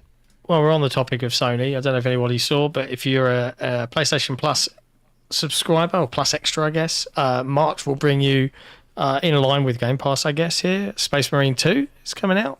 Yeah. You've got Persona 5 Royale and Ultimate Edition for PS5, PS4, Blasphemous 2, PS5, PS4, Metal Eden, Lord of the Rings, Plus Return to Moria, Extra, and Astroneer. Good. PlayStation Plus Extra is good. PlayStation Plus Premium is worthless. It gets you an old Tekken game, that is it.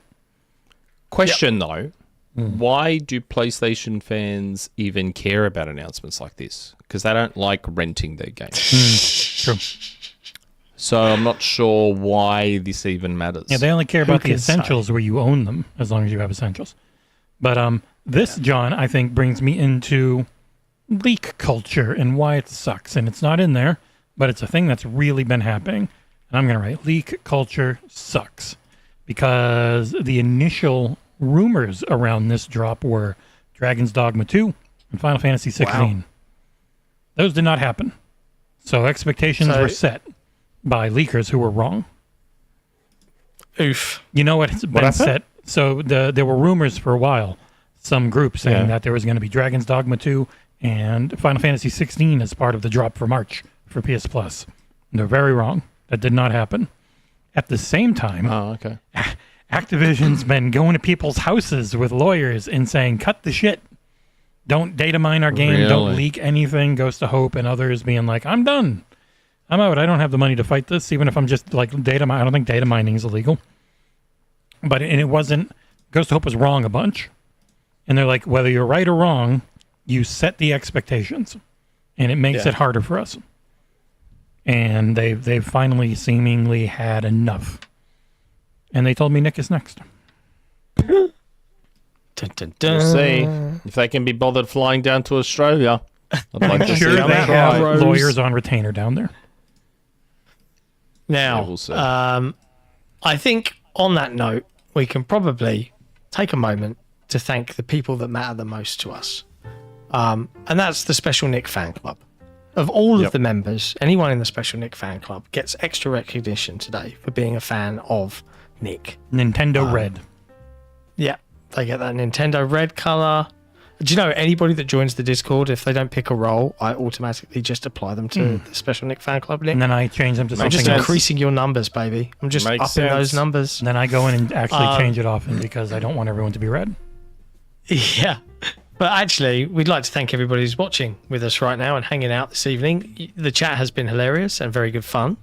And we're going to dive into the community questions that have come directly from our members that support us, be it via Patreon, via the membership, or via YouTube. We thank you for your support. And we're going to dive into your thoughts on all of the week's gaming news.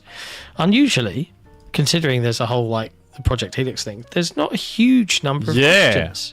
I was shocked by that too. Usually. There's like 5. So, yeah. That was surprising to me too. So we'll go to the form. And to the form! The form has one question. Only one. It's long, though. I have to scroll for it for some reason. Oh my god, look at that. Yeah. Tiberius Monk, who gifted a couple of memberships earlier. Name a villain or antagonist in a video game that you felt... What? Naming a villain. I said name a villain. So it was like Nick. Name a villain or antagonist in a video game that you felt some sympathy for despite their actions and why. My pick is Dr. Maruki from Persona 5 Royal. He is a villain with a messianic complex who genuinely believes he's doing the right thing by creating a false reality where people can live happily, free from trauma and pain in his quest to save the world. The problem is that no one gets a choice. He forces this reality onto everyone in opposition to the heroes, the phantom thieves who believe people should have the choice to decide for themselves. Dr. Maruki manipulates lies and causes chaos, all in the name of what he believes is a just and moral cause. That mix of good intentions and dangerous drive to succeed at all costs makes him a compelling villain, and one I can't help but sympathize with. What's your pick and why? That sounds like Thanos. Yeah, I would go the prophets in Halo. Fix the world. They just want to kill everyone, and sometimes I feel the same way. Also, when is the next Sick and Nick's Flicks coming? Well, hang on. I would like Let's to recommend some comedies for. It's still the question. It's still going. No, but we had one question. We'll answer the question, then finish. And then we'll do the other question. Okay. Well, I can't answer the question because I don't know the storylines to enough of the games. He felt really bad for the bad guy of Alan Wake 2, which you shouldn't do, but he doesn't even know who that is. Who is Mr. Scratch? Nick has no idea. Yeah, he deserves a second chance. He looked like Alan Wake. Didn't Mr. Scratch look like Alan Wake? Do you know anything about him? Alter ego? Exactly. So we'll go with Mr. Scratch for Nick. What do you think, John? I'm really struggling to think, but my initial gut went to, is it Revan? From KOTOR? Darth Revan. Yeah. Do you know, I'm trying not to spoil. I know it's a 25-year-old game at this point, but it's kind of like a cool He was twist. Space Hitler, and then he lost his memory. He doesn't deserve your sympathy. Plus, you can go right back to being evil again. But technically, he was you. So. But you were evil. I kind of felt some sympathy at that point. I'm trying to think of a video game plot that's actually done that well. Where in Mass Effect. Yeah, they had. They didn't have a choice, really. They were made, and then they were just following their programming, essentially. I really have to give this some thought. I'm like sitting there thinking, and this is where video games are like, they're as good as movies. I'm like, they ain't.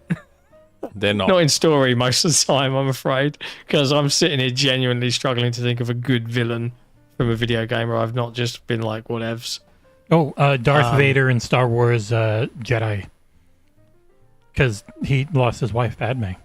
And he yelled, No.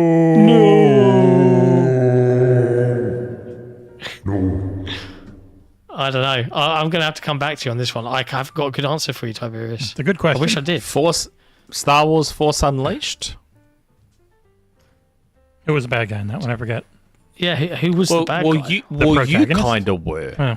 Yeah, you kind of were. Well, because kind of my you were Darth Vader's secret apprentice. It's funny, people always get mad at the whole secret apprentice thing, but it's like it's what they've always done. Like even Palpatine had it with Darth Maul. They've always done that. So I guess that would be my argument, because you are the bad guy. There you go. Just like with Connect. Also, when is the next Sick and Nix flicks coming? No I would love to recommend some comedies for a future episode. Airplane, Tropic Thunder, 21 and 22 Jump Street, and Hot Fuzz. We could use a laugh in these trying times. Thanks for continuing to be a source of sanity and rational discussion in the gaming space. Take care and ciao. When are we going to do another Sick and Nix flicks? I was going to say to you, can we do one like next Friday? Because I just watched What if that's the day War for Machine? What if that's the day for the subathon? War Machine. It was pretty good. We normally do Friday, subathons. Friday's probably not a good idea. What if we do a live Sick and Nix flicks during the subathon? Well, both my children are about to temporarily finish basketball, which is a Saturday morning thing. So I think they'll have a couple of weeks off from basketball in the next few weeks. So yeah, I should have a couple of Saturday mornings that I can do Sick and Nix flicks. Project Hail Mary and Hot Fuzz. Go to the movies. Yeah, Project Hail Mary. I am going to cinema. I've already got my tickets. Yeah, I'm in. I'm not going to the cinema for that. Sick and Jesse's flicks then. I just thought of a villain. I thought of a villain. GLaDOS from Portal. Nick has no Portal idea. 2, where you learn that she was an assistant, and you kind of learn to see this other side of her. There you go. Felt some sympathy towards her. Yeah, sings a nice song. Thanks, Tiberius. We'll be bringing a Sick and Nix flicks to you all very soon. SJ Dub says Project Hail Mary. John and I are going. It's only Nick who's holding this back. Sorry. Maybe it will come to streaming services. No, not for like 3 months. Let's hope. 8 months. 9 months. Hopefully. I should check. Oh, right. Yeah, Calzel's right. The final boss in Mio is a really good one. The true ending of Mio. Not the first time you can technically end the game, but then you can do a bunch of insane shit that they had to walk me through during the review process to find. And then I was like, oh my god, okay, yeah, this game went from a 8 to a 9, because that is so much better. I mean, I saw Predator Badlands. That was great. Oh, and I saw Begonia. Good luck, have fun. Oh, haven't you? No, I've not watched. I've not had a chance to catch up. And weirdly, anytime I've sat down to just like put something on, I tend to put on something in the background, like to you've probably got to fall watch. asleep to. Did you like Prey? Yeah, it was all right. Oh no, Predator Badlands is sick. Yeah, I will Such get a around good to it. movie. If we want a they added newer Stargate comedy, SG-1 onto Netflix, so I'm like, ooh. good luck, have fun, don't die. Just came out on streaming that's services. recently just been added to my streaming services for me to watch. Amanda and I went and saw it on a whim at the movies. We were the only people in the theater. It was fantastic. It was so fun. Okay, yeah. cool. It was a great movie. Oh yeah. I watched sure War it was. Machine tonight though, and it was good. I'm sure it was a great movie. You don't like Gore Behave Verbinski? yourself. Also, Begonia was good. Did you see Begonia? No, again, like it's one of those ones where I know what it is, I know the premise. He won't like, watch a I'm movie presuming from a there's Greek big guy. twist at the end, but I haven't seen Watch Begonia. Like I saw George Lanthimos's other movie because he has an obsession with what's her name? He has an obsession with Emma Stone. it. Yeah. Formerly Emma Riley when she first started. Bit of trivia. So I watched his first movie with her and I didn't like it. I thought it was stupid. And then I'm like, you know what?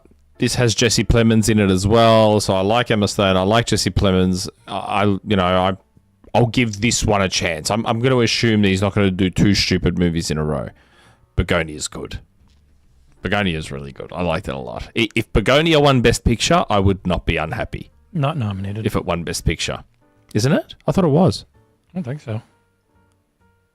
Am I wrong? Yeah, it did because didn't it cause some shock? Because he was like, "You're all sinners here" when he was opening the envelope, and then it wasn't sinners; it was Begonia. Yeah, Maybe I it is thought Begonia nominated. was nominated. I might be wrong. Best Picture nominees 2026. Yeah, Begonia. Oh, okay. Thank you. There's There's a lot of them. This year, there's a lot. There's more than normal yeah, they this year. expanded them. Yeah. Yeah, so there's F1, which again would not be unhappy. F1. One Battle After Another. We did a Sick and Nicks flicks on One Battle After Another. You go through all of these? There's like 12. Train Yeah, Dreams, but Sinners, I've Sentimental seen- Value, Secret Agent, Marty Supreme, Hamnet, Frankenstein.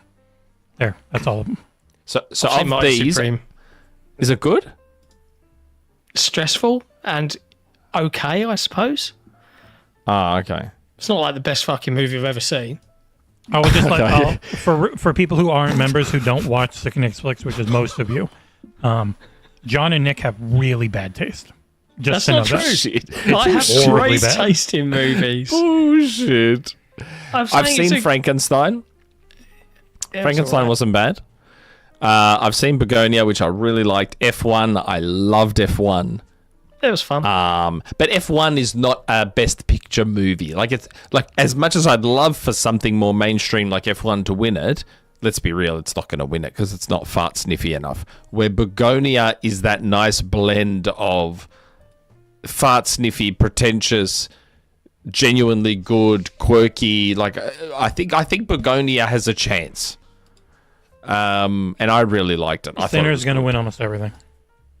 Is it? I still haven't seen Sinners. I still great. need to It's see really Sinners. good. Really good. I don't know that it's The good problem enough. is, It's the most nominated movie ever.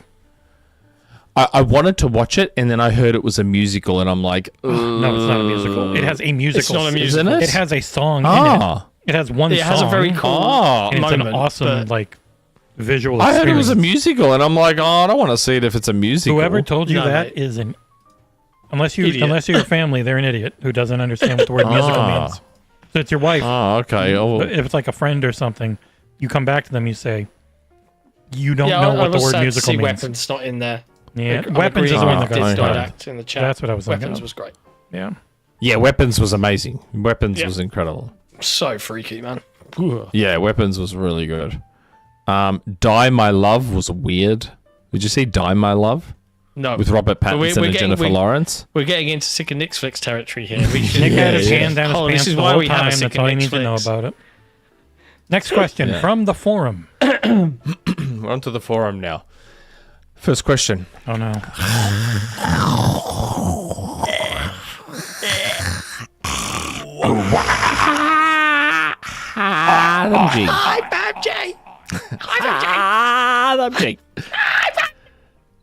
Though I do know what your gen's favourite animes and watched before, but this is just for recaps. But to start, my favourite anime series are Gundam, Dragon Ball, Attack on Titan, Hellsing OVA, and Inuyasha. Whatever the animes I can list, so on and so forth. But your gent's favourite anime, though? Sorry, that's all I hear when you start reading those. I don't have an anime series that I watch. I used to watch manga as a younger person. Yes, Ninja Scroll is one of my favorites of all time. Vampire Hunter D, Akira. I'm very old, so yes. Movies. Wicked City. Did you ever see Wicked City? That one was fucking full on. Wicked City was good. I liked Wicked City.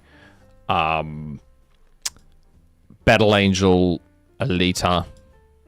You mean Alita Battle Angel? I don't know why they changed the name. Fist. Remember, did you guys ever see Fist of the North Star? That was fucking there's a lot of them. I loved it. No, the original 1985, 1986.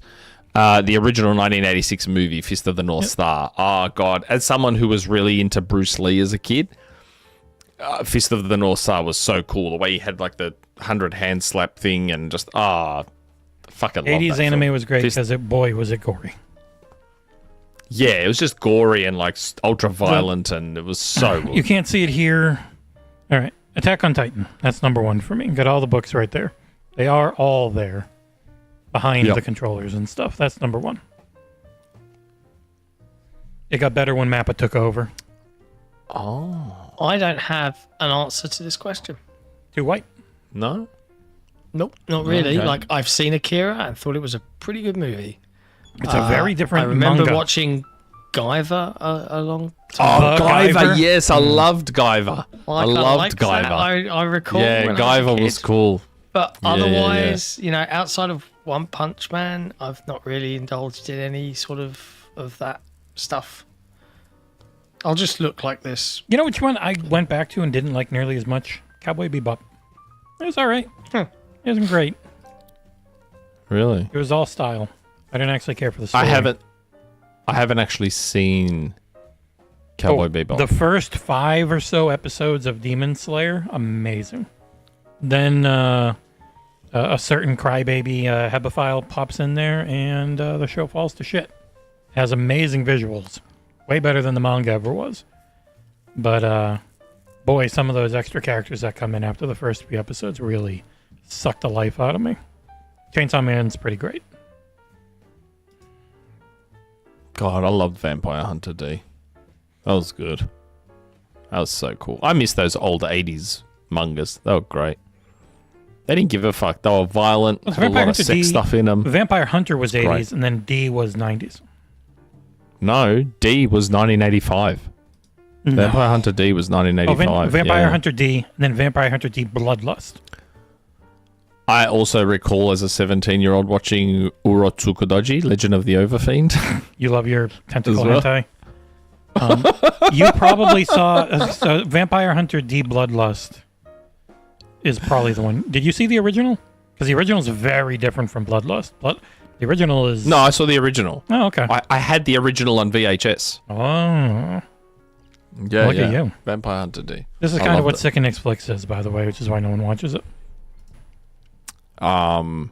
But yeah, there's more of the question for Hytham, and I was going to mention this manga as well, but I didn't because I saw it in the question. P.S. Bible Black. So only your favorite part of the Street Fighter animated movie was not only Chun-Li naked in the shower. What about the King of Fighters animated movie where Mai Shiranui also naked in the shower? Oh, is there a King of Fighters movie where Mai is naked? It's not hard to find any anime character naked, Nick. In fact, have you ever watched the King of Fighters animated movie before? No, I have not. But now that I'm hearing there is one and Mai gets naked in it, guess what I'm going to be looking for? Because there is a scene in the Street Fighter animated movie that just very lovingly focuses on Chun-Li naked in the shower. Steamy shower scene. But then Vega breaks in and fights her while she's fucking half naked. It's great. And you see nothing. Fantastic. It is fantastic. Love it. No, you see Chun-Li's tits. Nope. Do a little bit. In the shower, you do. That image is seared into my memory from when I was a teenager. Trust me. It was seared in. Next question. Next question. Jesse Brother. Happy podcast 305, reckoners. Now, Nick, I know you didn't speak much last week, or ever. Yeah, totally. When you do, though, I believe reckon is easily your most used word. One could say you overdo it with that word. Speaking of overdoing things, I always liked Denzel Washington and recognize his immense talent, but I feel like he's had a habit of overdoing it. Like he hams it up a tad too much sometimes, especially in Training Day and Picket Fences. My question this week is, who's an actor/actress that you feel occasionally overdoes it? King Well, I mean, Jim Kong Carrey is got known. Nothing on me. Jim Carrey is known for it. That's his thing. That's his whole identity, is that he overdoes it. There's a famous blooper in Liar Liar. Overactor? Yeah. That blooper at the end of Liar Liar where the person he's acting with, the other lawyer, the opposing lawyer, literally yells at him going, overactor! And he's like, he went to go, realised what was said, and just like went, shit, and he goes, they're on to me. He lies multiple times in that movie, by the way, after he's cursed, so that's a bad movie. At one point, he says, I didn't understand the question, but he did. He lied. Don't like it. Okay. Interesting. I didn't notice that. Who's another actor or actress that you feel occasionally? If I had to overdoes pick it? my absolute all-time favourite chewing the scenery, hamming it up actor, it would be Nicolas Cage. Oh yeah, But and you know he's doing it because he's so amazing when he wants to be.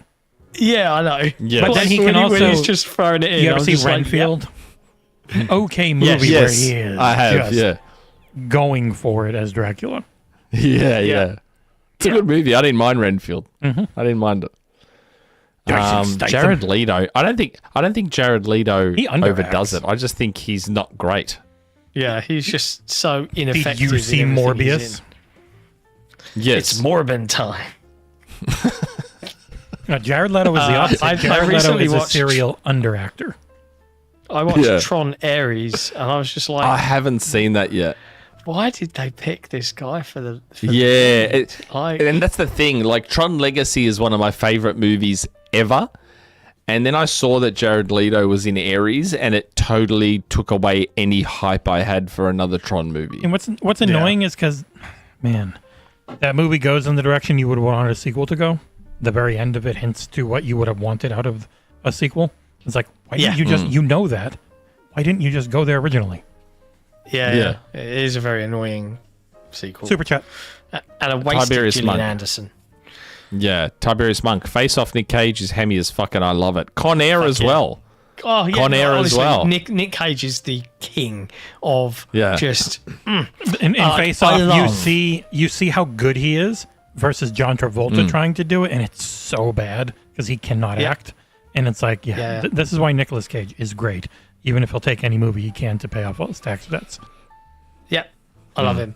I love him for it. I will happily watch even a bad Nick Cage movie because they're good. I can't remember the name. The one where he has kids and they're in a cabin and there's these creatures that come at night and he has to. It's the movie where I'm like, he's gonna die saving his kids, and that is, I think, exactly what happens. Oh god, yeah. It was a really low budget the sci-fi. Arcadians. Yes. I quite liked it. Joaquin Phoenix? Nah, Joaquin Phoenix is just a straight up good actor. He overacted in Rock the solid. Joker and stuff, but that was on Arcadian. That was the name of it. Joaquin Phoenix was fantastic in The Joker. But the Joker 2 was a bad movie, and it ruins it Oh, all. The Joker 2 was terrible. The Joker 2 was like, you like the first one? Fuck you. No, sorry. Yeah. Joker 2, the actual movie itself was a fuck you to WB. Oh, yeah. So I don't think he wanted to do a sequel to The Joker. No, it's WB Matrix basically Resurrections made him. again. Yeah. Yeah, they basically made him do a sequel to The Joker, and he was like, I don't want to. And they were like, well, yes, because the first one was whatever, so you have to. And he's like, fine, I'm going to make it a really shitty musical. Fuck you. So he did. And it was terrible. It was so terrible. Todd Phillips, I think. Oh, it was so bad. I tried watching that film. I'm like, how the fuck do you go from the first Joker to this? How is that possible? Super chat. Can we acknowledge the Nick Cage love in the chat from Tiberius Monk, please? Yeah, Tiberius Monk. Mandy and Color Out of Space are incredible from Nick Cage. Highly recommend both. Color Out of Space, some of the most unsettling horror ever. I've never heard of Color Out of Space. I wanted to see it. There's I a scene haven't in seen it. Mandy where the camera's just on him and he just loses it in one take in the bathroom, and it's just like, this is peak Cage right now. I fucking love it. Just can't get enough of it. But I like He's great in Kick-Ass. He's great in Kick-Ass. Everything. He's just always Kick-Ass fun is one of to those watch. movies that's better than the comic, because in the comic he's not really what he is, and like it's a fake backstory on the dead wife in the comic. Oh, okay. Yeah, Kick-Ass is like Invincible. Or no, The Boys, where The Boys is a bad comic. Kick-Ass was an okay comic and a better movie, I think. Well, also in Kick-Ass, they're not actually superheroes. Mm. They're just regular people. Yep. Kick-Ass is so good. Both of them. Both those movies are really good. Jim Carrey's great in the second And he hated one. He wouldn't do any. Did he? Work. Yeah, he wouldn't. That's when he was kind of going crazy with. It might have been after Jenny McCarthy, but he was kind of going crazy at that point. Now he's really messed his face up.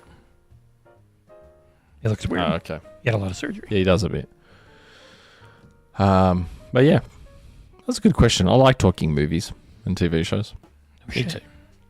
I don't think Kick-Ass 2 was any. It wasn't terrible, but it wasn't nearly as good as the first one.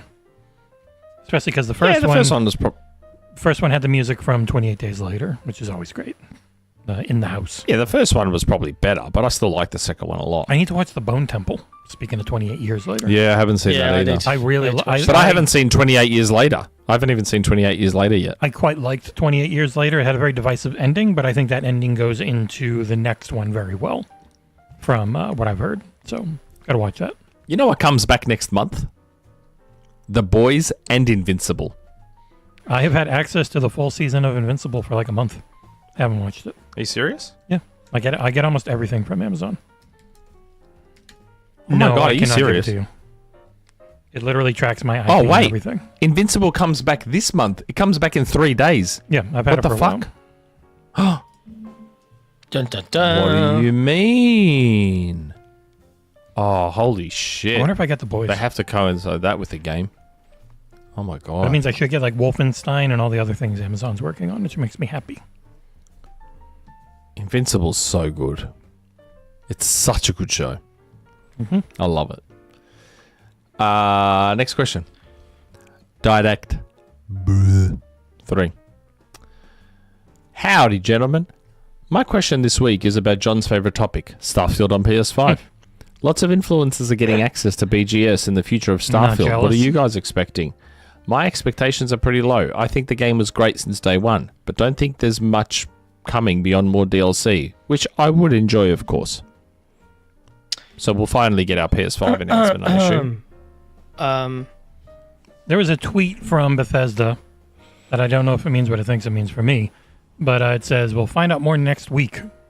And people were flown to Maryland to BGS to see stuff, so they know, and I don't. So we will find out next week. Cool. Yeah. They keep saying it's not Starfield 2.0. So don't expect they don't have to rebuild. Cyberpunk needed to be finished. Like Cyberpunk at launch was missing. It didn't have a pathing for cars. It didn't have an actual NPC model for people around town. They would disappear if you looked away from them. It was like an early AI model almost. Cyberpunk needed over $100 million to fix it. Starfield doesn't need that. It just needs more. I don't think they'll get rid of loading screens. I can tell you now, there's tons of shit that friggin' is full of loading screens. Like Digital Foundry did a lot of loading screens in their Crimson Desert footage. Like lots of games have fast travel and loading. I don't think that'll change. Outside of that, cool. I just expect more cool shit. We'll see what it is at some point next week, according to Bethesda's own tweets. Yeah, that's fun. Yep. Next question. 99 Rukin. Hey, simple question this week. What figure of a video game from Xbox do you want made that you would buy in a heartbeat? But here is the sneaky part. They can't have made it yet. Can't be a Master Chief or Steve. Something different that was never made. The lizard from Brute Force with a giant wang. I think they've got Banjo ones. So you can't really have Banjo. Detachable, regrowable wang on the lizard from Brute Force. I would like a customizable, massive galleon from Sea of Thieves in all of the setup that my team used to play. Life size, actual skeletons from people on an it. ocean. Like, I know you can get things like that on Etsy, but I would just want one directly for real. Trying to think what I'd super want thick that doesn't Cortana. exist. They've only ever Yeah. done normal. I want Halo Fortana.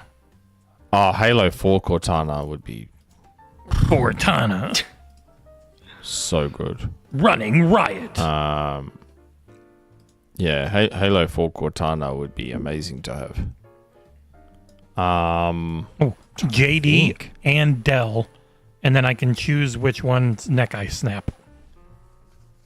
In honor of Gears 5. I'm trying to think. What's making this hard isn't thinking of someone, it's thinking of one that doesn't exist. Yeah. I don't know. I honestly don't know. Sorry. I can't think of one that doesn't exist that I want. That's a tricky one. Because Banjo's the only one that I would have cared about. And It's definitely been made. there's Banjo figures and there's even a Banjo amiibo. Like, so I have a Banjo thing. Oh, Nick, that reminds me. I've got something to show you. No, don't put. After No, the show. we're still live. Oh, Oh, sorry. I'll pull them back up. Yeah. But yeah. Have you seen this? Have you seen this red mark? What is it? I've got a really itching. painful hemorrhoid. You mind taking a look? I have experience with those. What? Now, last question. Good old Collingwood. Hello, John, Nick, and Jesse. The Academy Awards are on this weekend. Loving all these movie questions. No guts, no glory. Who will win the Academy Award for Best Picture 2026? It doesn't matter if you've seen any of the movies. I'm not interested in what you want to win or what should win. I'm only interested in what your large intestines tell you will win. Not your heart, not your head, your guts. Begonia, Expedition 33, Claire Obscura, Frankenstein, F1, Hamnet, Marty Supreme, One Battle After Another, The Secret Agent, Sentimental Values, Sinners, Train Dreams. Sinners. And the I winner think- is Sinners. I feel like the winner will be Sinners or One Battle After Another. It just depends whether they want to give Leo another win or not. I'm actually, if I'm leaning towards one way or another, it's One Battle After Another. I think we'll win. If gun to my head, give me your answer, One Battle After Another. I want Begonia or F1. That's what I want to win. Begonia would be cool if it won, because it's such a fucking out there, cool, quirky. I'll watch it. I'm going fuck. to watch that tomorrow. Like, I've heard enough good things about it. I really need to check it out. So It is like Jesse Plemons. he's a great such an actor. underrated Plemons. actor. Yeah, he's like such a good actor, and the role he. Have you seen it, Jesse? Begonia? You have seen it, parts haven't of you? it. I haven't seen all of it. Like the role that Jesse Plemons plays in Begonia is of like a fucking paranoid conspiracy theorist, Don't ruin anything. but he does it. Sorry, Be careful. Don't go too far. You always spoil that's movies. like obvious from the trailer. Like what I'm saying is in the trailer. It's not. It's Don't not watch trailers. a plot. They give away too much. And he does it so well. He plays it so well, and it's just, yeah, man. Like I think it would be good if Begonia won. I think it would be a win for the industry if Begonia won. A windustry, you may call it. Yeah. I think it would be good. And in the end, sentimental value will win, and everyone will go, "What the fuck is sentimental value?" Yeah, just like with that year that fucking the English Patient won. Or even Coda. I'm like, Almost no one watched I'm like- Coda, and then it won. oh, I'm hold not on. saying it didn't Coda was an deserve it. incredible movie. I'm not saying that sentimental value might be an incredible movie. I'm just saying the one people go, "Huh? I've never even heard of it." Coda, that's because it's on Apple TV. That's know. why. That's why no one's heard of Coda. Coda was an incredible movie. Like Coda was great. But Apple TV don't advertise any of their shit, so no one knows it exists. Yeah. I didn't say it shouldn't deserve it. I said people would be surprised. Yeah. No, I know why everyone was surprised about Coda, because everyone's like, what the fuck is Coda? But yeah, as far as the mainstream knows, Apple TV does not exist. So they have no idea how amazing all the content is on there. There's just this, there's somehow the biggest company in the world has a streaming service that no one in the world knows about, and it is the best one. It is such a bizarro world we live in that Apple has the best streaming services and no one knows it exists. I don't understand how that's possible. But yeah. You know what else I What don't do you think understand? will win, John? How was possible? He said Sinners already. I think Sinners, mate. Oh, you do think Sinners will win? The thing none of us know. What do you want to win? Oh. Out of those movies, I'd rather watch more of them than make a call. So, of the ones I've seen, I prefer Sinners to most. So, Okay. You feel the same, Jesse? I don't remember what's nominated. Sinners are one battle, probably for me. I like that movie a lot more than you two did because I don't have bad taste. I didn't not like One Battle. I did not like it. I said I liked it. If you go back and watch the episode, I said I liked it. No, you weren't. You gave it a 7. 7's a bad score, as we've learned. I was disappointed. I was disappointed in. Spoilers. You wanted Sean Penn's character to win because you believe what he believes. No. Mm-hmm. I wanted Sean Penn's That's the character. End of the show. Bye, everyone. Oh. I wanted Sean Penn's character to get his comeuppance in a more satisfying way. That's all. But can you imagine if F1 won? Like another Apple TV movie won? it'd be good. And then people still don't know Apple TV exists, even though they've got 2 Oscar wins. Wow, Sinners winning would be a joke, according to Dr. Dinglenut. I haven't seen this, so I don't. I keep meaning to see it, and I have not seen it. Sean Penn's character hates it. Well, someone in the chat said that Sinners is like a watered-down version of From Dusk Till Dawn. Yeah, I can definitely see the similarities, but like, it's a lot better than From Dusk Till Dawn. Go in and watch it. Yeah. Oh, that's a big call, Jesse. It's Don't not. say things like you can't movie. take back. From Dusk Till Dawn is great. But I didn't like it. I don't have to take it back. It's not a movie I did not like. Nah. From Dusk Till Dawn is I remember seeing that. Like, that movie was like 95. So I was like 15 when I saw that movie, and I should not have been watching that movie. And I remember watching it and hearing the stories about how it changed directors halfway through.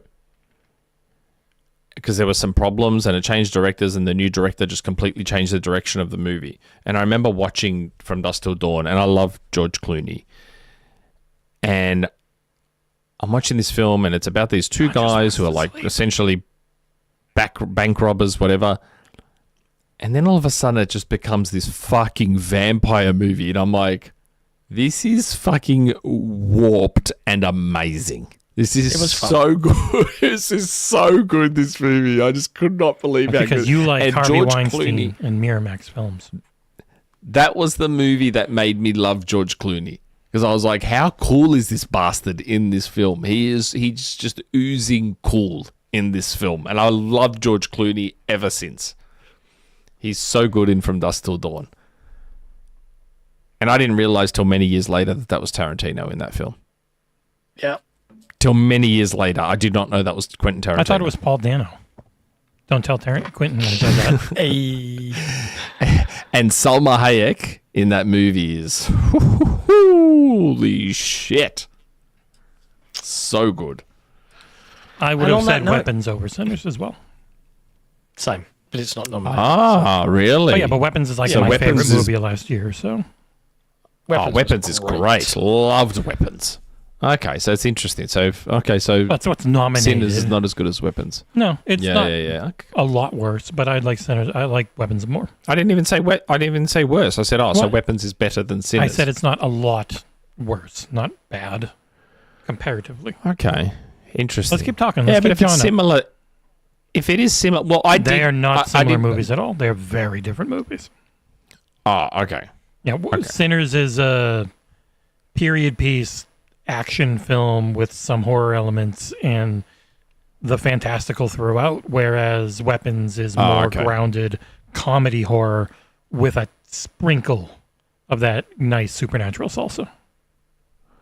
So, John, going forward, I was going to do the podcast an hour earlier, but I wasn't sure with you because you're like, 9:30 is not great for me.